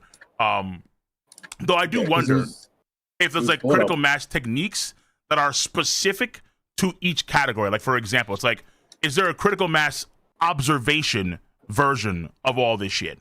Probably a mental attack. Would that be like Madame Charlie? That's like the critical mass version of observation where she sees a certain distance into the future. It could be the Shanks observation haki killing thing. Okay. Or it could be some sort of like mental attack. I think that the whole thing with Shanks, that's more likely like Conqueror's haki application. Yeah, I think the observation killing is Conqueror's haki, but observation would be like Madame Charlie, I think. If we're talking like critical mass, I think that would kind of steer towards Usopp because he can actually see the physical weight of people's auras, so to speak. Or at least he could once in Dressrosa. Usopp like that using critical observation hockey mask to see through walls. Maybe he can see. That's the Elbaf moment he's getting. Maybe he can see the weight of hockey. Or something like that. The weight of hockey, bro. That is intense. Listen, if Usopp helps Sanji and Zoro by literally seeing the steel hearts, that would be good. That would be a good moment for I like this, yo. Critical mass Usopp is actually kind of fucking fine. Oh, please! Oh my god, actually gonna get give my boy some more love. It's out there. Are you getting nervous, King, about Usopp? Yes, I've been nervous the past like 3 months, man. It's crazy. Like ever since Brook got that sort of goon coach glaze. Wait a minute, okay, but what's Usopp doing? He's pom cheering in the corner. Like, yay, Giants, go! No. For a while, and then we're back in the flashback. Like, yeah, Brook flashback. Brook. Yeah. By the way, speaking of the flashback, are we in agreement that next chapter is probably like the last one of the flashback? Nah, maybe 2 more. I'd say it seems to be wrapping up. I can see it going 2, but from the way Odo did this chapter, I think it's one more chapter ends it. Yeah. I feel like we need to have. I feel like we need to have Brook. Like we need to find out any hidden stuff in this. Like if there's any hidden reason why they're here, maybe we find out this next chapter, and then we see Brook kind of get like punted off the castle or some shit like that, and then he wakes up. Let's say in the next chapter, like we kind of like ended there, where like we see what happened after the fact. So Shuri is the one that we get to like when Brook's crew gets attacked, and then It needs It's to be possible that Pirates? it's like the God Knight we saw in this chapter. If it's a God Knight, like he went to take out. Oh, they were poison, weren't they? Yeah, they were Yeah. poisoned, right? Yeah, they're poisoned. When, And I so mean, are they we were saying, in a mist, so that, or close to the Florian Triangle. are we so saying if he that has More a mist, mist yep. type ability, Brooke it's got, like, got his skull fracture from Shuri? Is that what we were saying? Yeah, that's probably either Shuri it's gave him the skull possible. fracture, or maybe it was Mars himself. Holy Because like Knight. again, Mars is right here, bro. So it's like I think it's someone in this room at least. Like I don't think Brooke walks away clean from this. exactly. Definitely not. I mean, he's already not clean because he's already covered in blood, but he's mostly fine because he has been fighting. Yeah. Yeah, he's been fighting he his does way not up to the do castle. a no-hit run here. Like this is not happening. By the way, Eric, I'm curious if there's any takes on people's like who this guy is behind Shuri. This guy who squatted out. Mostly they're just saying Holy Knight, maybe Burnman. But yeah. The man by my Birdman, flames. I don't really see it because Yeah, because this actually reminded me of what I forgot what chapter it was when the Blackbeard pirates were having their meeting with Kuzan, and Shiryu mentions someone like holding a poneglyph or like having a black ship, or maybe and a lot of people think that and the men marked by flames are the one and the same.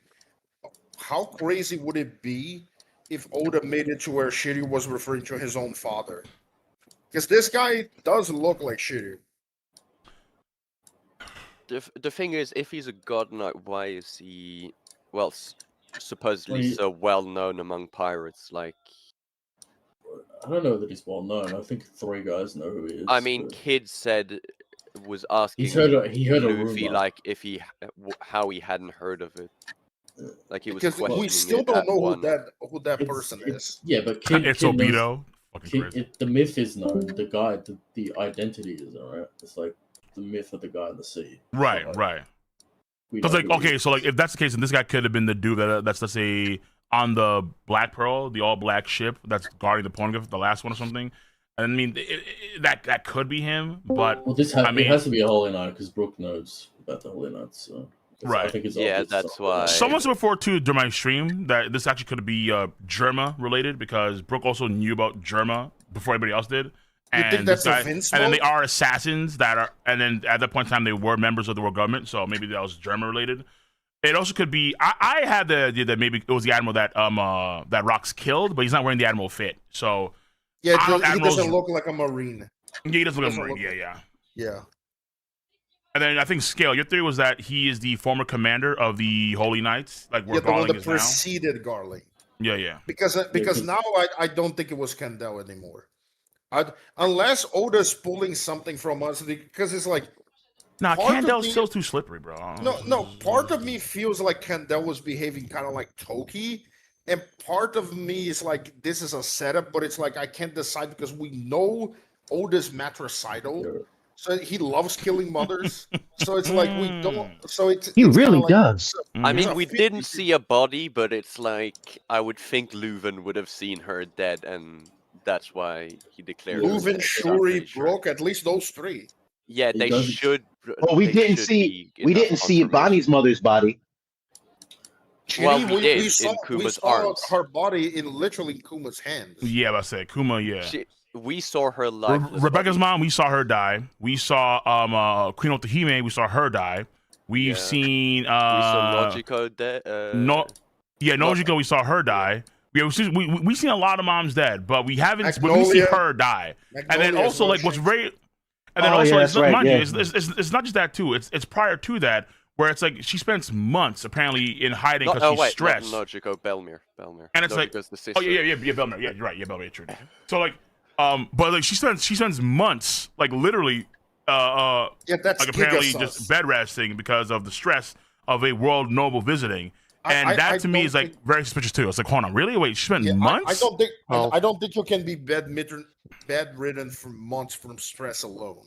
Well, and I think Oda that's unfortunately has already gone there with Bonnie's mother, so that's we kind of know that's a Yeah. thing already. So it's but one of those. but with the timing of a situations. Celestial Dragon coming in is No, also that's what I'm like saying. Like we already know the celestial dragons do what they want. I'm trying not to Yeah. say it outright. They know No, exactly no, what they we, want. we, no, we yeah, do yeah, know. yeah. yeah. We do know. We do It could know. be she could have been a celestial dragon. It's kind of like PTSD. Yeah, it could stress, be that kinda. she Yeah. defected. Someone I She think was before, but yes, supposed she to ran away. Yeah. take over, like kind of like what Garling did with God Valley, where she was supposed to wipe out the royal family or something, but she chose She fell to in love defect. with Leuven. Yeah. Yeah. Which, by the way, Leuven, W's to this man. What a G, man. Yeah, I don't I know how love he his managed to pull character. that shit off. Like, What do you mean he's raw? What are you talking about, man? Guy's a specimen. I Listen, mean, if he's a slaves not here. We if fight he's the a dead Davy, boys. if he's a Davy clan member, he it might makes be a lot hard of boiled. sense. Maybe that's how. Yeah, hard boiled, man. Hard to boil The though. the idea though is that like I don't like the idea of him getting cucked, but I mean I don't like it either, and I was the first one that proposed it. I would just And I rather don't do like that anyway. It's not I hope not. don't think I hope it not, is but- in this case. but Because think about she it, though. has been there the entire time, but Yeah, but think about it though. It's like think about how Emu treats like Gunko or Shuri. Emu is very protective, I think, of Gunko, where the moment Brooke started asking questions, Emu's like, what is Gunko to you, right? As if like Gunko was special to Emu. So it feels to me like is it possible that she instead is like a grandchild and not of like the granddaughter instead of the direct yo, daughter, is Emu as in fucking? I don't think Emu's fucking. I ain't lying, Candel bro. is the daughter of Emu. I don't think man, Emu's it's fucking like- nobody. Betrayed him. It's lonely in that castle, bro. Nah, I have no nah. I idea. don't think Emu's Also, fucking, bro. also, Cole, I didn't get protective. I got possessive. Those are Sure. two different. Yeah, Sure, Like, sure, yeah. sure. Fair She enough. she does have that special title similar to Candel as well. Also, let's not Mhm. forget the name Gunko literally means child soldier. That's literally what it means. And she was Yeah, also part of the mean- nun system, so she was there. She was Yeah. like I'm one of together Emu's in that caretakers. as So well, right? there's that. Yeah, that's fair. That's fair. I mean, damn, I appreciate this flashback, but it's so many questions. of course.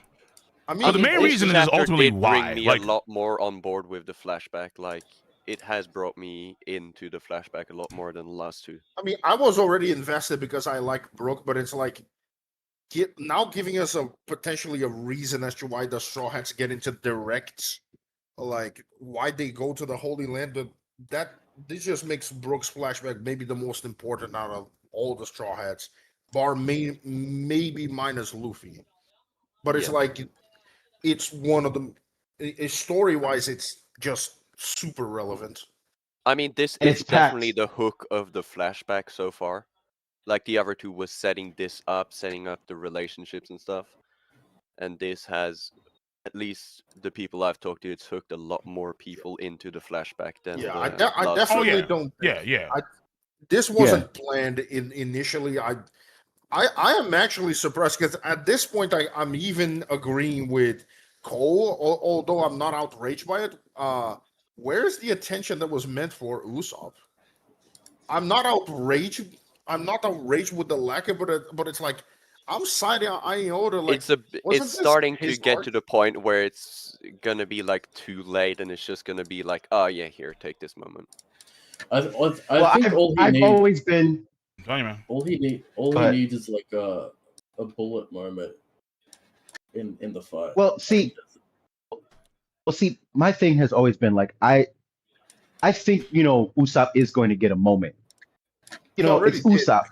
kind of.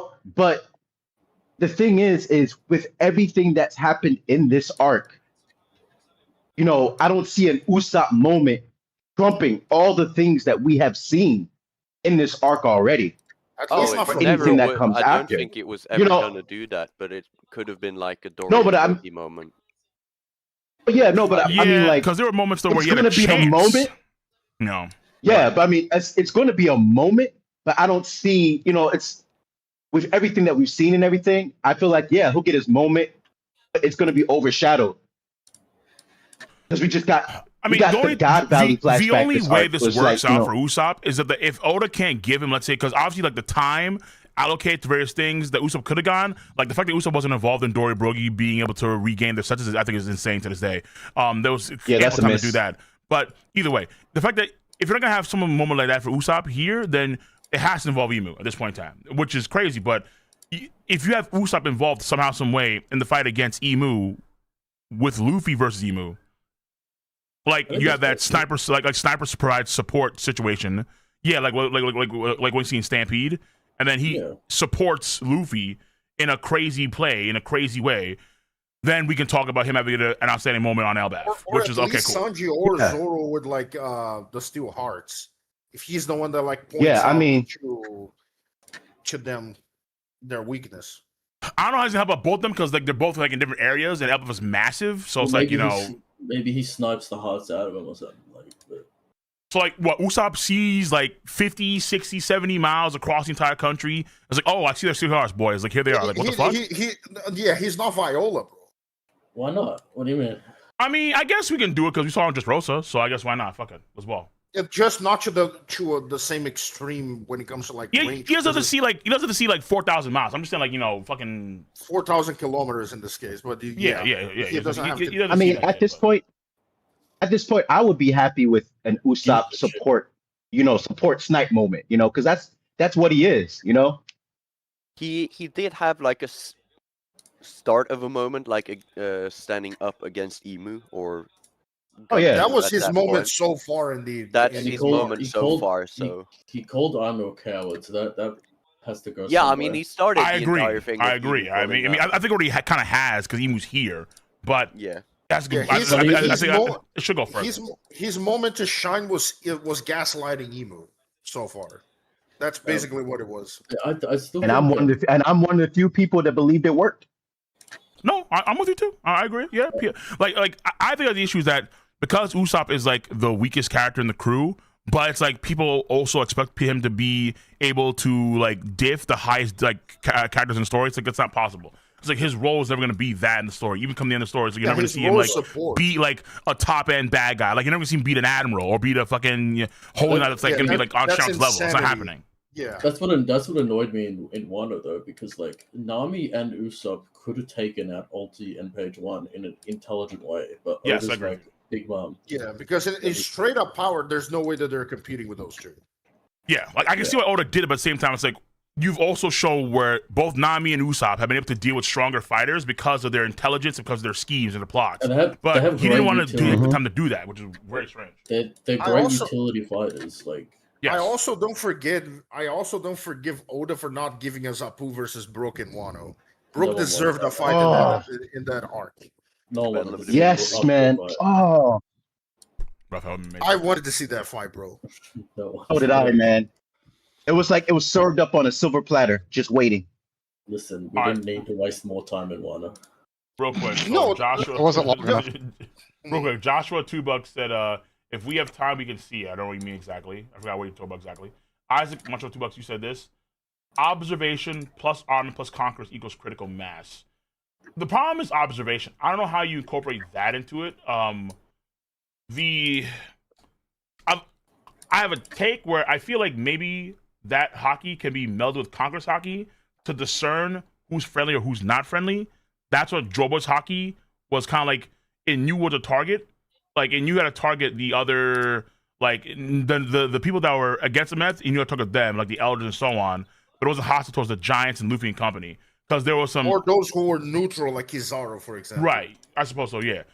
So the Conqueror's hockey kind of maybe combined with observation hockey understood or knew who to target.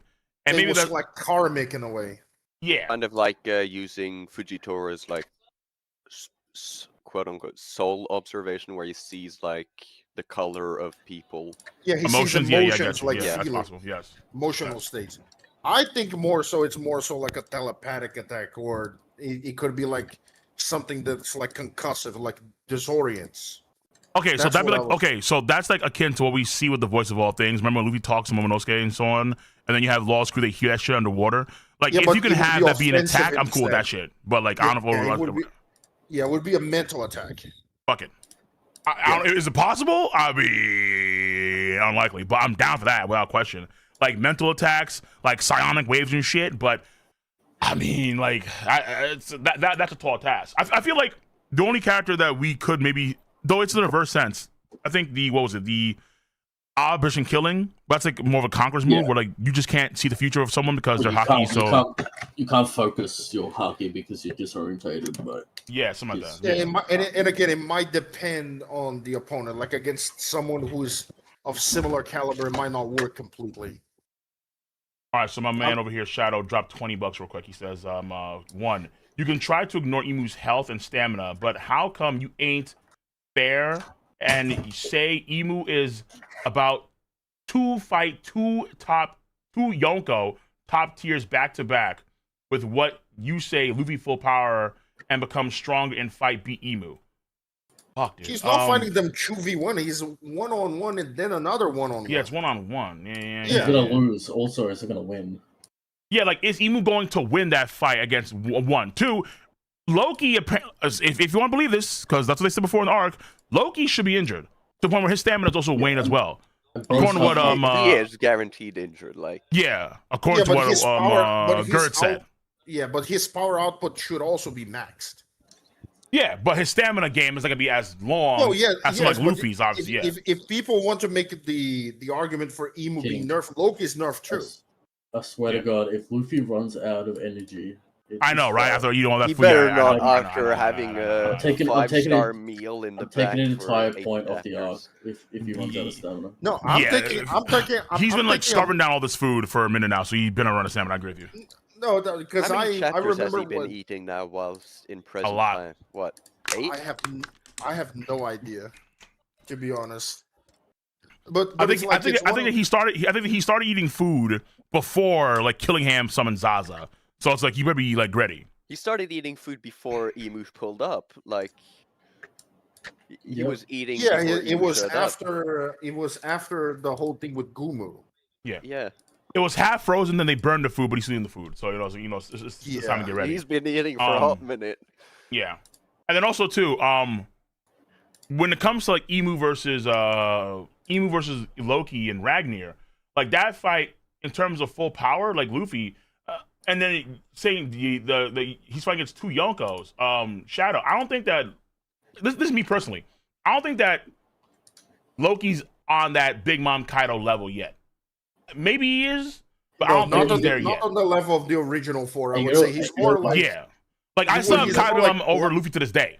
You know? Yeah, I would say more so on like Blackbeard and Luffy's level, like more similar to that. I feel the same way, but it's funny because we have every incentive to hype Loki up as much as possible because Shanks beat it. True. But that is fair. No, but that is fair as fuck, man. No, but here's the thing that people forget. We also have to limit Loki's power because Shanks was probably weaker 6 years ago than he is now. So it's like we don't. But here's the thing: we don't know. We don't know if there was a fight, and if there was, Loki lost to a weaker version of Shanks. So it's like we can't scale Loki off of current Shanks, I would say. And it's like Shanks is one of the original 4 emperors, but it's like if Shanks, Whitebeard, Kaido, and Big Mom are up there, it's like I don't have Loki up there. I have him slightly below where like Blackbeard and Luffy are currently. But keep in mind that what you're saying is somewhat right. But keep in mind that at that point in time, Shanks was either barely an emperor or wasn't emperor yet. Like it's at that point in time. No, it was because like Shanks. Because like Shanks, I think became an emperor 4 years. Wasn't no, it was before 6 years ago. It was because of that. 4 years from the pre-time skip, and then 6 from now. 6 years ago. So like he's a fresh emperor, and I think also too, according to what was said, I think Kaido is also considered to be a new emperor as well. He's not among the older guard emperors. He's older than Shanks. So he's older, but I think he was officially recognized as an emperor as of late. Like I think a few years before Shanks, some shit like that. No, I think it was. He's a different generation, but he's not like new emperor. He was probably recognized as an emperor probably after Odin fell. That's what I would imagine. Probably around like 20 yeah, years maybe ago. that's possible. Yeah, because like Big Mom, I think had territory more. Yeah. And then Big Mom was emperor because yeah, Roger goes to I think that territory. Then He definitely. I'm pretty sure he had to would have become an emperor after Odin because the Navy fucking. Yeah, the Kaido Yeah, I'm has assuming been an so. emperor Yeah, for enough. like at least 20 years, but Whitebeard and Big Mom for at least 30 on their part. Yeah, I guess or like like that, 30, 40 years. AI Overlord says it's never explicitly stated when Kaido becomes an emperor, so No, we don't know exactly when. I remember hearing something like he was the Never new is generation of emperors, but yeah, because he's younger than Whitebeard and Big Mom, but he's older than Shanks, so he's kind of like in between. Hey, y'all, have a good night. All right, no doubt. Later, Mike. Nixon 5. Peace. Shadow. Nixon That's right, 5 baby. indeed. Yo, King, I'm hearing people calling you a fake Knicks fan, by the way. That you're a band. Nah, I'm not.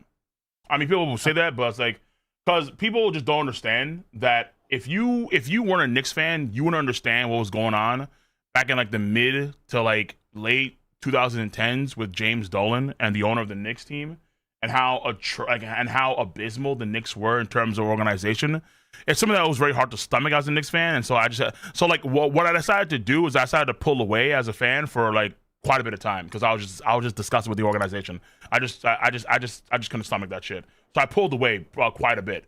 I still love the Knicks and I still cheer them from afar. I just could not support the organization. So like I didn't get buy any more tickets to the games. I didn't buy any more jerseys. I mean, that's so I was like, oh, valid. fuck that shit, dude. Like, I was like, Dolan literally has like a Chinese a Chinese lockdown system where like he's able to like they have cameras everywhere, and if anyone berates him, then you can get banned from just entering Madison Square Garden in any way capacity. You know, it's like shit like that where it's like, what the fuck? It's like how do you allow an owner to operate with such like impunity across the entire like it's just sickening.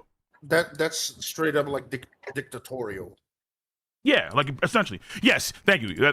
He has a facial recognition system where if you are an online personality or you're a public figure and then you say anything against Dolan, then you will get banned from entering. There are prominent Knicks players that have been banned from entering the stadium. There have been people that have been banned from entering the stadium. Spike himself had issues before where he was like temporarily banned because he went through like the wrong doors or shit like that. Normally he has front row seats, and then he got fucked up by James Dolan for a while. So it's like to me it's weird where it's like people are willing to overlook the errors of the organization and not do shit about it. It's like I love the Knicks, was like at the same, and obviously for the past few years I've been cheering them on to win, of course, duh. But it's like at the same time, fuck that dude. Fuck that dude. Yeah, it's hard to separate the organization from the owner. Like for real, bro. Like fuck it's very you can't condone or tolerate that kind of shit. Like, come on. Either way, so I mean it's that's why bizarre in terms of being rich and NBA, being like that I root for the insecure. Nets more than I root for the Knicks, but I still love the Knicks. And the Bulls are third. Oh, Cole, I have a question. We were talking about Loki. Where do you have Loki currently in your top 30? He's like 8 or 9. Yeah, I think so. Yeah. He's I think did many you people already- have did it. you already I have like put him Luffy at like number. I think we've had like number. Luffy's like number. Luffy was 8 last time, but I think you said you were going to bump him up to King, 7. it's funny that a Ragnar is stronger than an Emerald. That's funny. Bro, don't get what? me started on Ragnar, dude. Yo, this little squirrel be doing the most. Well, little big squirrel. It be doing the most, man. He's got Like, better eyes goddamn. He's got better eyes than Kuzan. Yeah, He- bro. he I'm like does, that which was is really surprising. Wild. Kuzan is not Yeah. ice, it's cold. He's more so like temperature. Yeah, oriented. but whatever that temperature is, even if it's absolute zero, potentially Ragnar's better than that because Ragnar's got magic Emu eyes. wasn't Right. able to scratch the ice But of Ragnar. no, he Well, I got cracked your it, ice, whatever but he it is. didn't break it. But No, the I'm thing pretty is, sure but the thing you see is no, just no, Emu's the ice form is on the inside, no? The ice is yeah, it the ice cracked. is It cracked from inside out. Yeah, Yeah, but the inside was like hollow because of Emu leaving it. No, I Yes. understand. I understand what you were saying, but it's like I brought it up. I think it was 1 or 2 chapters ago in the discussion. Like, I'm fine with Ragnar being colder than Kuzan because his cold is supernatural. Kuzan's cold should be natural. Like, if he's below absolute zero, I'm fine with that. But it also didn't damage, like, didn't kill her because it wasn't, like, it's just magic eyes, really. Yeah, it's magical ice, but I would say magical ice or maybe absolute zero ice. It depends on how you want to perceive it, right? Well, Absolute it's like zero in my personal opinion. Well, the Galila are still frozen. Frozen, and obviously yes. alive, right? Yeah, that's the idea. They're still frozen. Like they should be dead, so, yeah. but like keep in mind that like Kuzan's ice, if I recall correctly, when he froze that body of water from Long and Long Land, he said that it would like take a week to like thaw over. Ragnir's ice, I don't think is thawing. If the Galila boys were frozen because of Ragnir, that shit ain't thawing for nothing. Unless That's Ragnir insane. wants it to thaw. Yes. Yeah. So according if that's the to case, Loki. that means that his ice is actually more potent than Kuzan's ice. He's better, which is fucking bananas. But the winds of Niflheim, wherever the fuck that shit is way more powerful. And on top of that, in the flashback, he was like matching Loki with hammer swings. I was like, what the fuck? You know how like Luffy tames animals and shit. Yeah. I think that's what Shanks did to Loki. That's it. He couldn't use Ragnar in the fight. Hey, that would be crazy. That would be he conquers Haki Would Ragnar to submission. Would he Again, we pained, don't know though? what happened. We need to wait for context. Listen, whether it's Kaido, whether it's Loki, you can't deny it that it does favor Shanks. Because I It is mean, what it if is. Shanks tamed Ragnar, No, that means he outscaled here's the thing. Nika. It No, favors here's the thing. Shanks. All the favor Shanks. I'm not arguing that. I'm just saying I don't make assumptions. Okay, that's all I'm saying. I mean, everyone does. Context. I want context, but it's like, yeah, Shanks is one of, if not Oda's favorite. So I'm not gonna take that out of account. But it's like, yeah, I'm not gonna say, oh, Kaido and Loki are like trash. No, I'm not gonna say that. Well, no one's saying that they're trash. No one's saying that that's trash. I mean, Kaido's not trash, nor is Loki. It's just that it's just Shanks. That's it. It's like look. I know people hate this idea, but it's not crazy to just have the story end where the story started, and just have it be Shanks, One Piece treasure. We fight it out. We prove our superior crew. Boom, we get the treasure and the story. I would say we wait. That's not crazy, I would no. say that's a wait and see situation. Sure, I'm of neutral course. towards that. Yeah. It's I like, mean, I remember there's like there was a 8 big different theory ways that people it's had done. in mind where like, I think it was actually Moors that had this theory where we're gonna guarantee have Shanks fight against Luffy on Elbaf, and it was going to be the place where Luffy proves that Shanks is weaker. I mean, the Shanks' crew is weaker, and so on. That's not even remotely happening. We're not even close to that. We're not I even mean, close they to made that. the theory, so it has to be false. Like, Here's the thing. This motherfucker right here, boys. This dude. That's some fucking shade right there. It is. What is that? Yo, don't get me in trouble. I mean, Stop. the raid will fail, I guess. Boards King, will no this- longer participate in a King of The raid's Fighting still, event. the raid's still going on. Here's my The raid is not question. ended. Here's my question, Cole. What? You said that you were going to put Loki and Luffy above Dragon, right?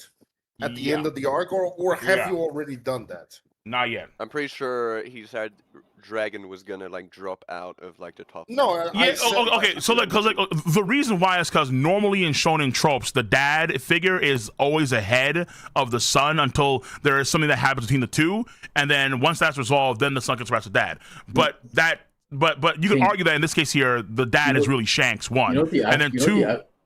The What? actual issue is Shanks is people more like don't- the uncle.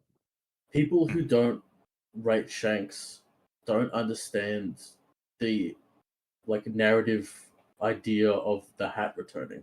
They think it's like a halfway point in the story thing. When obviously, Oh yeah, for sure. No, like that's like the end game sort of thing, because that's when everything has to be like essentially like resolved for them to do what they have to do for the treasure. And obviously, it may mix and vary about who's gonna be the true final fight for Luffy.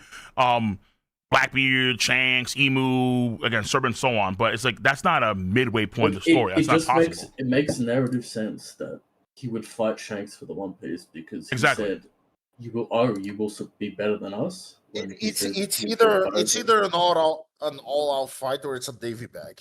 It's one of the two. those. But like, because like when Luffy says in chapter 1, he's saying it in conjunction with Final Piece treasure. I'm gonna prove that I'm gonna beat you guys and get the One Piece treasure. So it's like, oh, that is fine. Now You know how weird it'd be in the story if Luffy beats Shanks and then like 200 chapters later he gets the One that's what I'm Piece? saying, bro. Exactly. again, Oda, Exactly. if Oda fumbles the ending of One Piece, he's gonna get flack for that. No, but okay, but He I don't want, will. but I don't want that to be. Oh, he just said what he established in the first chapter of the story. That's not him fumbling. That's what he established in chapter 1.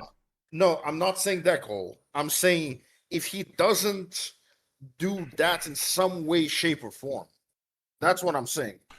The only way Oda could fuck that up is if Oda has like the theory where Shanks dies before meeting Luffy, and then like let's say via Blackbeard, and then well, chapter 1 never happens. That's how Oda fucks that up. But that's like that is like a story L. That's like a massive story L. If Oda ever does that. I'm so tired of like 35-year-olds thinking the edgy option is better than the actual heartfelt, warm option of Luffy actually like meeting his parental figure and having a good time.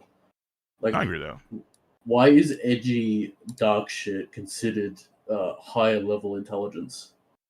It doesn't like because the edgy thing normally like subverts expectations per se, and then they feel like that's just quality in of itself because it's edgy like that. I mean, isn't that the main argument as to why Zoro fans are created, just because they like edgelords?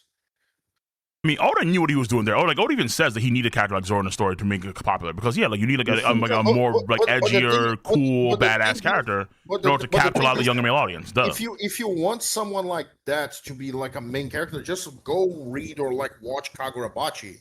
One Piece is not for you. Are we excited for the anime, fellas? I am, but I mean, listen, the manga I read that shit was trash, fuck. Christian, wait, what? Which one? Christian said Kagurabachi. He said it was. Okay. He said it was very generic, but it is generic. It's boring as fuck, dude. It's basically if Zoro was the main character of a story. Pretty much. That's basically what it is. But that's what a lot of One Piece fans want, and I'm not saying fans like. I feel like a lot of the newer fans that came in during COVID, then they just like read or watched the entire story. I think a lot of them definitely wanted to see a lot more grit, blood, edgy from like remember the idea, obviously people were very upset about how Gear 5 was more of like a Looney Tunes sort of power. It wasn't like a sort of badass edgelord, like a Midoriya like savage mode or some sort of like some Sukuna shit. It wasn't any of that. It was like him just having fun and having Toon Force stuff because Oda loves Tom and Jerry and he really wanted to accentuate that into the story with his main character, and bottoming by boom you get Toon Force Luffy. You know what he said? You remember that quote where it's like, he basically said, I don't want that gay shit. Yeah, bro. Oda knew that it was gonna be controversial. Oda knew, he fuck knew it, bro. Like, there was I just want to do backlash. Yeah, he knew that, and he still did it. And from an artistic standpoint, I think it is pretty, especially when you are on the mountaintop. I think it is kind of interesting, bold in a way to just make a move that drastic in the story, knowing that you're alienating a lot of people, but at the same time, you yourself probably have a lot more fun. Like, I'm willing to bet that Oda has a lot more fun just drawing Luffy in Gear 5 and doing the zanier things. That's why you never see Gear 4 anymore or Gear 3 anymore. Because, like, fuck it, just have Gear 5 and have fun. A lot of people were thinking, we're comparing Luffy to Goku. Just compare Luffy to Majin Buu, bro. That's a much better comparison. Transmutation, elasticity, flexibility. Just compare him to that. I can't wait for the anime to come out so all the JJK refugees can go somewhere. It'd be nice to get them out of the community for a little bit. Which one? The One Piece anime or the JJK anime? The JJK refugees can go to Kagurabachi. Yeah. They will. By the way, speaking of One Piece, Cole, did you see the news? What news? When we have the One Piece is going to be regular for June, but then at the beginning of July we get a break and Heroines is going to start airing. I mean, isn't it just the end of the season though? Oh yeah, they're gonna do like 3 months on, 3 months off. Yeah, because it's what do you call it? They only do quarter 2 and quarter 4 now for One Piece. I think that Heroines thing looks pretty good. Wait, I don't know what's about. I don't know. It's about Nami and Robin first and foremost. That's really it. That's what I know. I think it's more so like the female characters of the story. It's not just Nami and Robin. It's political heroines. Yeah, Boa Hancock, I would imagine we get something with Yamato. Like we're probably going to get something with that. I doubt it. Yamato's a Did massive anyone, doubt. did anyone read the novel? I Nope. did. I didn't. What was it about? Mainly Nami and Robin. Doing Shock. what, though? The Like- two main female characters. Yeah, they're Wait, doing don't. what, Wait, you though? say shopping? There's no way it's about shopping. I swear to God, bro. No, I said I mean, you- shocking. The two main Oh, female okay. characters. No, Yeah. I think you said Yeah. shopping. I was like, wait a minute. I mean, Fucking there are what? shopping aspects in it. Okay.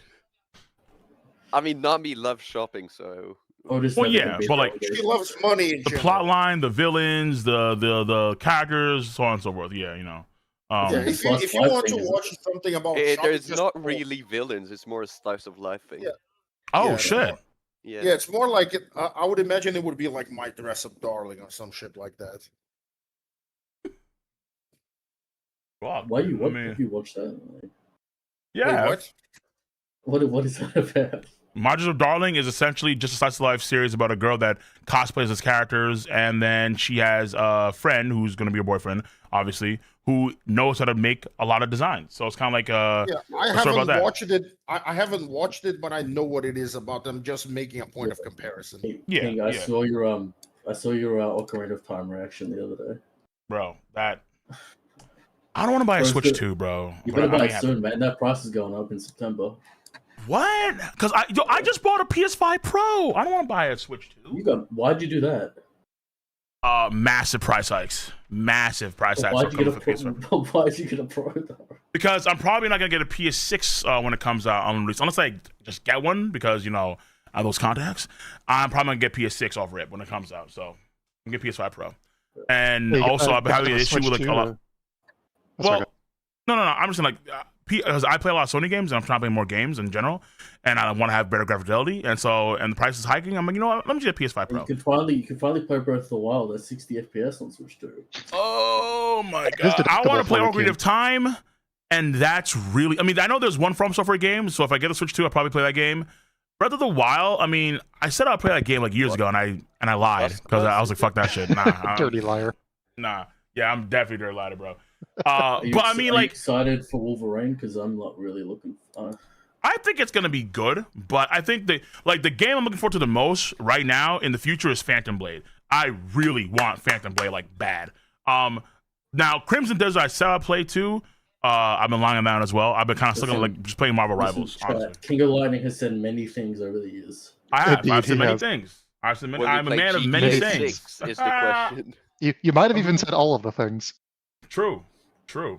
I mean, But- don't forget the whole Garp equals Virgo thing. Like Chat- I'm chat. pretty sure that he bro, regrets. I think because like when I go back to, I try to even find that. I'm like, when the fuck did I say this? And I'm pretty sure that was like 2000 fucking like 15 or like Yeah, we all 14 have on bad some meme takes. shit. Over, It's like, we all have bad takes, so that's fine. I mean, yeah, of course, like, I have to live with that shit, when it comes to like things I said before. But it's like there are also things that I don't say that people just mutate and things I do say. It's like I don't say these things like that. So, but that's part of the game. It's like I remember what was it like the Judge top 5 shit. It's like I remember way back when. It's like I never put Judge in my top 5. I just made a comment about Judge It was being also a potentially meme a that was- savage. All And then in bada top bing, 3. bada boom, the meme spread because Big Mom devastated Judge. I think Sawyer had a video take on that one, and then just casting it from there. Even though I never put Judge in my top 5, so I was like, oh, whatever. Don't forget the oven top 3 goal. Other top 3 is absolute, bro. Absolute. Yo, Holy Colin era One Piece on YouTube was actually a great time. I'm gonna lie to you. That was a It great time. was. You gotta get that Um, Switch 2 for the Star Fox remake coming out. Fuck no, dude. Actually, Fuck no, the bro. demo's actually pretty good. I'm Oh, playing it no, for sure. bro. That's super nostalgia for me. I love that game back in the day. I want to fight By Angus the way, Androx Cole, again. I kind of wanted to make a comment on your Odin video. I agree with the vast majority of it. I just disagree with one thing. Sure. The tiering that you gave for Kaido at that point in time. I agree that Odin was above Kaido, but I think they were both Admiral Plus at that point. I think Oda's intent was to have Odin Yonker level. I think he fucked that up. No, if But- Odin I- continued no- to live, he was going to be Emperor level eventually. I think okay, so like I think it depends on like how you want to categorize the Yonko, because every time I categorize Yonko, I think of Kaido, Big Mom, Whitebeard, Shanks, like that era of Yonko. the Like, original 4. Right. It's like I don't like. It's like to me, I don't view Luffy on that tier yet, even now.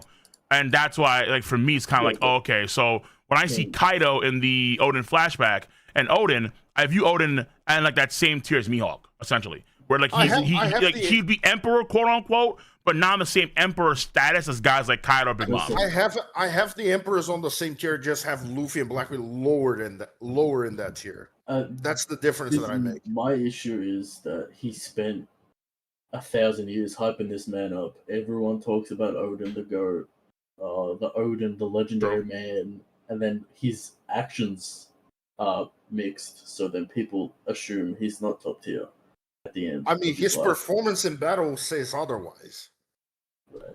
Like, the problem is that he didn't show us enough content where he fought against other Marines, and so like we could we could have him fight against, like, you know, like, hey, here's some crushing vice admirals with ease, you know, like there's nothing like that, you know. Bro, do you remember the chapter before that Kaido fight when it was like the hour of legend is upon us, and he gave us that? Bro, that. Wano. Yeah, Wano.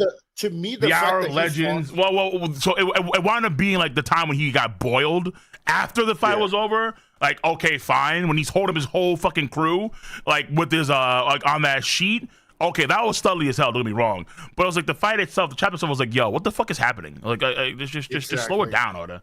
Like, just please slow it down. But the thing is, people say that we don't have enough to like scale Odin. The fact that he fought Scopper back in the day, the fact that he fought Kaido, to me, are enough. That's like to, like, scale him. We didn't. People don't write that hour. People don't write that boil as well, because that's like super oil. That's like magma level. I mean, to be fair, like, his body was already like also like unusable too at that point. I think it was something like that. Like, he just couldn't like his body was already like done. According to what Kaido said, so he just killed him. He's in magma for an hour. Pretty much, melting. What's up? What's up, Ziz? Welcome. Oh, hello. I just came in real quick cap. before I was going to head to the gym. What are you guys talking about? We talked about, like, well, I did a upload video about Odin versus Shanks, because I saw that One Piece Talk do a video on that shit, so I have to do a short video just kind of talk about that for a second, because it was crazy. What was their main argument? No, it's like, so Sebastian was kind of arguing with Lionel in that show, because Lionel was kind of adamant that Shanks and Odin could be like comparable in strength in some way, where like, because there was a moment where Lionel said that Odin, or I think he was either insinuating or said that Odin is stronger than current Luffy, and it was like, wait a minute, like, whoa, and then so it's kind of cascade from there, but like how Odin was showing strength. The problem is, and I've always said this, Kaido back then is not stronger than Kaido at Wano Country. And Odin, he gets his flowers, and I think, he would be a very nasty individual nowadays. But like, bro, Kaido is mugging himself. Odin would be like Kuzan is now. I think if you brought him in now, he's probably definitely an admiral. Like, he would definitely be like powerful fighter. At the very least. Like, I think he would. Shit, does he beat Gunko? Like, without the emu shit? Okay, listen. No. Whoa. I think it's real easy. I think it's easier than people think. I think that Odin is probably on the same level as guys like Prime Scopper and Prime Rayleigh. Maybe a hair behind them. I would say he's probably a hair behind Mihawk right now. I think that's an easy way to gauge Odin in terms of power. Like, I feel like okay. Like, I think one way you can view it is that Odin was unable to make a black blade, but Emma is so fucking cracked that even Zoro had admitted, like, yo, this sword's insane. What the fuck? And he uses shit with ease? That's insane. You can argue that he was actually on the verge of achieving a black blade easily, without question. Emma's so cracked. But so you would give me like the hair because he actually achieved the black blade, where Odin had to deal with Enma, which is like the most aggressive sword that we see in the story. It's funny that he tamed Enma at 6. That's funny. Well, I was also gonna say some shit like that. Yeah, it's fucking insane. It's insane. Enma's so cracked, it took all the glaze from Habano Kiriyuki. Yeah, of course. I don't think we have no idea what the sword even does. If it does nothing. It's ornamental. It's just there for flavor. It's just there. Yeah. It's just there so that Momo can have a blade. But then also, like thematically, now we know that basically Zoro and Sanji are like Gabon and Rayleigh, where they view themselves as the wings. I would say equal. I think confirmed now equal. And but you can't give Odin that glaze too, because Odin in a way become like the Jinbei, where he's tough, He's just as good on paper, but he's not like gonna. But in terms of stature, he'd be a hair behind both Rayleigh and. I don't know if That's actually that. a great point because Oden gets a lot of glaze over sometimes. I don't know if I buy. And Rayleigh. I don't know if I buy that parallel because like. No. Odin is treated way better than Jinbei. Well, Loki's gonna be Luffy's Odin. Loki is going to be. Hang on, Eric. I don't think he's on the crew. Wait a minute. So I don't know. But he's not gonna. Yeah, he's not gonna officially join the crew, but he's gonna be with them. Would be like Odin I don't know. being a son of Whitebeard, but instead being like a brother. No, Odin was part of the crew for 4 years. Yeah. Yeah, but it was like temporary. He was on. Yeah, it was temporary, but like okay, so like if you want to say that Loki is the equivalent of Odin here, that mean that Loki he's definitely stronger than Zoro and Sanji without question. So I mean that Odin is definitely stronger than Rayleigh and Gabon without question. Which I don't know. I don't know if I want to do that because I don't think I don't know if I want to do that or not. Because I would still argue that in terms of samurai or in terms of swordsman, I would argue that he's weaker than Mihawk. That's why I definitely want to do that. On paper, I agree, and his feats, I agree with you. But the way Oda sourced this man up for fucking 6 years, is like also Emma is just so proactive, bro. Yeah, but it's like Loki being stronger than Sanji or Zoro. I think Loki's stronger than both of them put together. Honestly, yes, yes, and again, I don't think Loki would lose to Zoro and Sanji at the same time with his current. No, he wouldn't. Honestly, there's a good chance that end of story Zoro and Sanji may not be able to beat Loki. Zoro and Sanji can't beat Ragnar. Maybe both of them at the same time at the end, but I don't think they'll beat him in a 1v1. I think it's Zoro and Sanji. I think there is a genuine argument because of how propped up Loki is. He might go down in history as one of the strongest. Okay, hold on. Okay, so let's he definitely is for sure. But let's just kind of review. So Loki is beating Zoro and Sanji combined together. Hold on. Right now, yes. There's a good chance that both Zoro and Sanji get some degree of power up and improvements coming in this arc, right? I'm saying right now. Yeah, we'll have to see the end of this arc. Yes. But what? Okay, but Ziz is saying you're saying even come EOS. Yes. So like, let's say, the way I envision it, EOS Zoro is gonna be stronger than Mihawk, obviously. Where you put Mihawk depends on you. I have EOS Sanji being admirals too. All right. Yes. I feel like it's gonna be like essentially like the same level. Yeah. Can you see above like Loki being stronger than them at the same time together, even EOS, or just one, or just individually? Look, Cole. I'm gonna be real. Like Loki at his best by the end of the story, healed up. We see a hybrid form. Like he might be entering that Emperor status. Zoro might be getting there. He unironically might be entering in the Emperor status. Comparing him to like Kaido and stuff like that. I think he's more like a Blackbeard or like Luffy, like we think like he is now, or like slightly a little bit weaker, but like he's getting there, man. Like Loki's unironically slowly getting there. He's like low to middle of like the Emperor tier, like the original four are like the top. Blackbeard and Luffy are okay. Let me ask you: does Zoro and Sanji currently beat Big Mom? No, hell no, not even together. No, and I don't see either of them doing that. You know what's funny about individually, that? even EOS. You know what's funny about Zoro fans think Zoro could be Big Mom solo now. No. Yeah, no. He won't do it even EOS. So what, is Emu one-shotting Big Mom then? Damn. No, yes, no. That's insane. No, hell no. Emu couldn't one-shot Loki. How is he gonna one-shot Big Mom? A, B. Big Mom is... I think that last arc, like this arc and last arc, exposed Zoro for the level that he actually is at. Not the level that he wanted to be at. He didn't even know. He didn't knew he had Conqueror's Haki the whole time. He had no idea. So he wasn't even using that shit properly. He had no idea what he was doing. That A and then B. Rob Lucci, like we ain't gonna finna do this. No, what? Yeah, with Lucci, unless if we're saying Rob Lucci beats Big Mom, but fucking he assassinates of the world government. He assassinates a Yonko. We're not gonna compare. Like Big Mom probably has the highest durability, or one of the highest, and one of the highest endurances in the verse. Like she's up there with Kaido. Bro, people forget Lucci got feats on Kaido. There's panels. He's got feet on Kaido. Where are these panels in Two Piece? Hold on, I'll pull it up right now. Lucci's the best. Lucci's the best Cypher agent by far and away. He's first commander level. But yeah. Well, hold on. But I'm more concerned with the idea that even come their peak powers, Zoro and Sanji will not be stronger than Loki.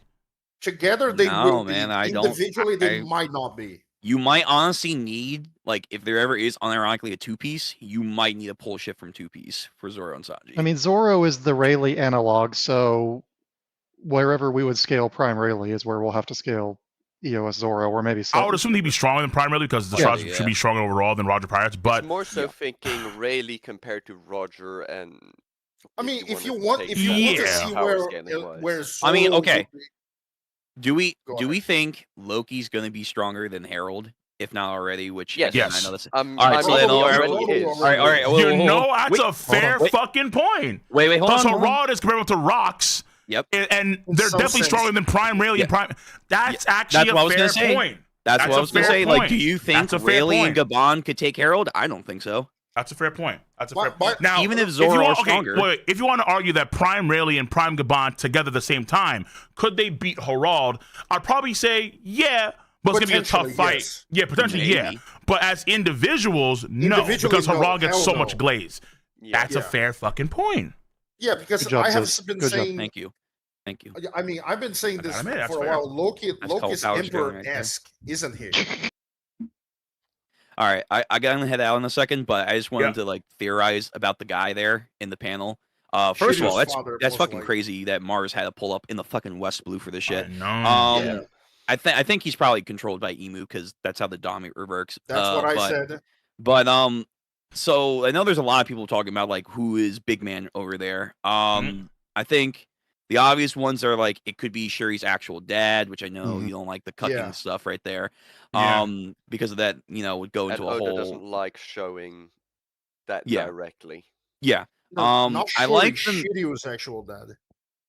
Sure, I've heard that too. I do like the idea. If speaking of Shiryu, if we're going to genuinely have the next arc focused on the final poneglyph, it's not here. The idea, like, hey, is this the man that Shiryu was talking about that works with the world government, the man marked by flames? Because I think that would be kind of cool. Like, he is actually The a one on the god Black knight. Pearl. He's like a god knight that is on a mission, constantly guarding the last poneglyph by Yeah. Emu.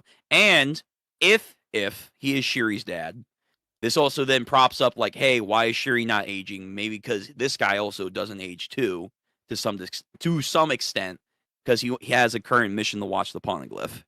Yeah, those are all good ideas, honestly. Like, there's actually good takes about who this guy could possibly be. I'm not. The only take that's bad is Kong. Fuck that. Outside of that, Why? there's pretty It is good. the man Why? marked by Kong is a Why? dog Why shit would- take. Why is it Kong is a dog shit. Kong is a There's dog no shit reason take. for it to be Kong. There's no There's no Because reason at people all. It's not just to dog make shit take. Kong relevant. That's Outside of It's that, not everything is good. And I It's mean, not Oda just a did bad say the take. man marked by flames would show up. So I mean, if it It- is him, it- then I mean, I if feel like. you're- Yo, sorry, you go, Scale. You good? No, I was going to say not only is it a bad take, but one, the dude doesn't dress like a Marine, and Kong. I don't even think he was a Marine at this point. I think this is too early for Kong. And No, he is. He is. He's a Marine at this point. I have no Because idea. it's like He's 62 probably, years ago. See, Yes, maybe yes. his 80s or 90s. So he's probably Also- not like an admiral yet, like when Rox invades, but he's probably definitely Marine. also Kong be said he fair. had no idea about the stuff the celestial dragons were doing. But if he's part of wiping out kingdoms like this, then Yeah. Probably he would know feigns what they were ignorance. doing. But yeah, if he's the man marked by flame, I do like the idea that if he is a god knight, that would be kind of interesting. Like, and this will also give props to like why is Shuri not aging? Because he doesn't age and he's her dad because of some reason or another, and then they have like an important mission that they have to fulfill or something, and then this sets up the next arc to go after. Yeah, I agree. I like that. I mean, this could be a guy that, let's say if he's still alive to this day, he could be someone that Brooke fights in the future of the story in real time if he's still alive to this day. Yeah. Yeah. So I mean, yeah. Brooke So there are good takes in this one for sure. I won't deny that. Yeah. Again, as long as it's not Kong, Yep. let's roll. All right. All right. Well, I'm gonna go hit the gym. Yep. No doubt. Later, Zeus. Laser. Later. Have a good look. All right. So there's another dono from Shadow. That's another incoherent. Whatever, fuck it. What Emu is about to do is better than what Kaido did, because even one of Luffy Gear 4 attack now is stronger than any attack pre-Luffy knocked off of Roof first time combined. What What is other this character fought gibberish? to Yonko? What is that gibberish? Listen. What I'm was not a the strong reader, question but that's in what he that? said. Like, what was even the question? I don't. I Pretty think what much he's saying here is that Luffy what is Imu's stronger going now. to do is gonna be better than what Kaido did, because Imu fought against Luffy. Well, like Luffy's gonna be stronger now than he was when he fought against Kaido on the rooftop. And then Kaido on the rooftop had to do a Gear 4 Luffy that had powerful attacks, but Imu's gonna do a lot better against Gear 5 Luffy. Some shit like that. People just forget that Kaido was running on fumes at that point in time. Kaido was not fresh at that point. Yeah, I agree. I mean, Imu doing better against Luffy isn't the wildest take. Yeah, like I have Imu over Kaido, personally speaking, but it's like, to me, you forget how good Kaido was. Like, you forget how what if Kaido doesn't deal with the scabbards, doesn't deal with Yamato. I mean, well, pre-Yamato, Roof Piece, then has to deal with Yamato, then Luffy like 4 times, and then he, like all these different things. Like Kaido's Kaido beat Luffy like 4 to 5 times. I mean, Kaido killed Luffy. Like, he killed Luffy. Yeah. You say like Emu right now is fighting Loki. So like the longer the fight goes, then the more energy Emu uses against Loki. And like when Luffy hops in, like he's already at a disadvantage.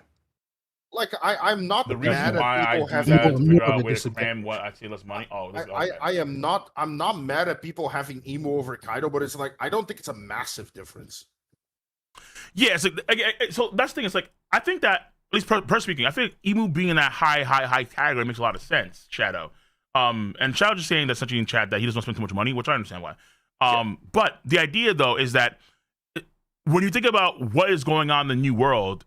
Yeah, even though Emu has a time restriction, if Emu could, let's say, take care of them so swiftly, if the gap of power between himself and the Emperors was so wide, the time restriction wouldn't necessarily matter. He would just go in there and he would have his boys establish a magical circle. He'd go in there personally, bada bing, bada boom, Emperor, fuck off, get out of here, right? And then he'd just go back to Holy Land and rest. But instead, that's not the case for the last, 30 years in the story, because the Emperors have run the new world, with their own military might and their own raw power. So you can argue that and here's what I'll say. You can argue that the Marines and the world government, they maybe did too much to prep for Whitebeard. You can argue that, right? Where they didn't necessarily need every admiral there. They need 100,000 dudes that were all elites. Who knows? But they're not fucking with 2 emperors. They're not. They just can't do it. Simultaneously, never. For the complacency of Emu and him joining the battle at this point, I think it's just solely because of the elders making him think twice too much about his actions.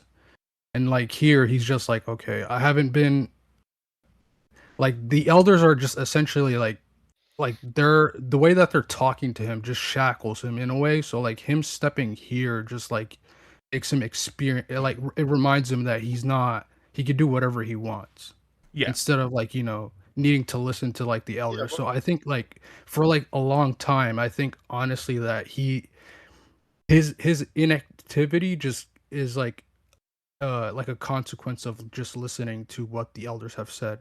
And Garling kind of broke that shackle in a way. Yeah, but it's also the fact that people just disrespect Kaido in general. They just underestimate Kaido to the point where it's kind of like that Toy Story meme. I don't want to play with you anymore, toy. Now that Loki's here. Yeah, it's because Kaido, they think he's done and he's people finished with, so he has to be not good enough backstory, all kind of shit. The fact that people believe that Kaido has been power cliffed is insane. That is. But do you think that's not it's not the reader's fault? It's more like Oda's not really conveying in that light where Kaido's still relevant. Oda doesn't, because he's just writing the story. He doesn't really care that much about the power. Yeah, but you would think that Oda would account for that in having the readers just remember that Kaido. Well, he doesn't spoon feeding, saying, "Oh yeah, by the way, this guy is this strong, but he's weaker than this guy. Yeah, that's what I think. Well, he kind of does do the spoon feeding, because like he does, like even now Luffy keeps name dropping Kaido, and he did do it during Elbaf again. Kaido, the thing. So like that's Oda. He is spoon feeding. Get out there. Okay. Scale, serious to say? No, I was going to say the thing is Kaido's power and relevance should have never been into question in the first place on anyone's mind. It's like no one questions Whitebeard, no one questions Shanks. No, most people don't question Luffy, but it's like for some reason people question Blackbeard, they question Big Mom, they question Kaido, and it's like you don't need to like the character for them to be relevant. Like Emperor is a title that matters in the story. Like it's pretty much second. It's the highest that a pirate can reach, second only to Pirate King. That should tell you everything that you need to know. You just listed don't really like you list Big Mom, you list Kaido, and then you list Blackbeard. But like those three tend to not they don't fit like the same Emperor mold as like Whitebeard or Shanks do, which is like they carry that like confidence and like that aura. Not to say that like Kaido doesn't do that, but like more times than not, like you see Big Mom like messing up, you see Blackbeard messing up, you kind of see Kaido in like his goofy moments. They just have more screen time to showcase their flaws. That's more of a screen time issue. Oda had a lot of Big Mom is in 2 arcs, actually 3 if you want to include Fisherman Island. And then Kaido also has, like, off the gate, he has this whole thing where he wants to commit suicide, and we saw that at the end of just Rosa going to Zoe. So, like, we have a lot more time focusing on them. Like, keep in mind that even though Shanks is the longest-running emperor we've seen in the story, we don't see much of Shanks. And when we do see something with Shanks, for the most part, he's aura farming. He's him. Whitebeard only had really 1 arc to display his whole might. He did have that thing with Shanks early before that, but even still, he had 1 arc to kind of display what he was. And then you see how, like, later on, let's say during the Oden flashback, you see more of his quirky side, more of his goofy stuff. When it comes to someone like Kaido and Big Mom, because they had all arcs that were focused on them, you could see their flaws, you could see their faults, but also you can see what they were doing when they're at their peaks.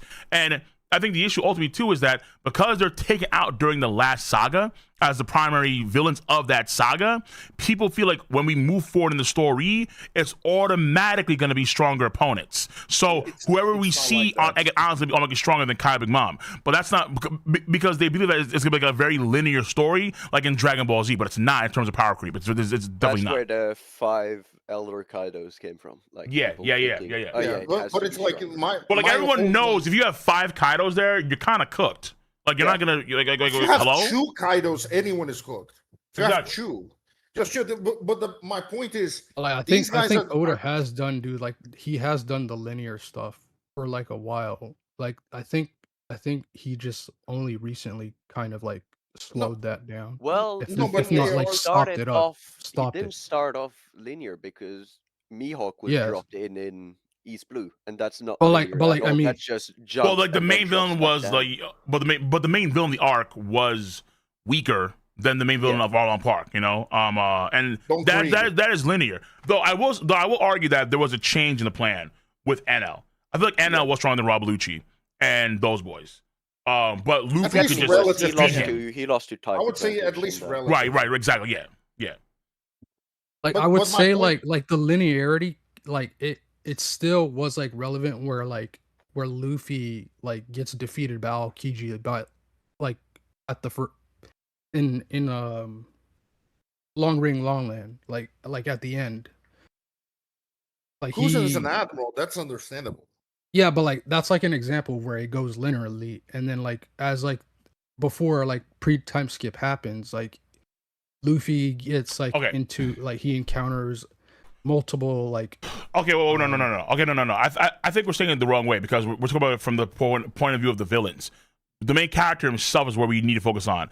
Is Luffy stronger than the guys that he beats? That's the question, I think. And I feel like in some cases he's not. He wins, but he's not actually stronger than them in a general earnest sense. Like, I don't think he was stronger than NL. He's had a matchup convenience against NL. You can argue that Crocodile beat Luffy 2 times prior to, and then had the whole fight underneath when he had the blood Lucci and so on. But you can argue that Crocodile was stronger. You can make the argument with Lucci as well. Lucci, I feel like actually did lose more fairly. Evenly matched. They were more evenly matched. Yeah. Right. But it's like they're more evenly matched. Yeah, I agree with that. But so there are cases here where I think most of the pre-time skip, yeah, it is a case where it is linear, but like Luffy is stronger than every opponent that he faces in the East Blue, de facto. And then he goes to the Grand Line. Crocodile is there as his main antagonist off the gate. But Crocodile, I think, was stronger than Luffy. You could argue that Luffy was stronger ultimately because he had all he knew was blood to solidify the sand. Okay, fair enough. But I think NL absolutely was stronger than Luffy, without question. He just had a tight matchup disadvantage. I mean, NL was low diffing everyone. It's just Luffy only survived because he was made out of rubber.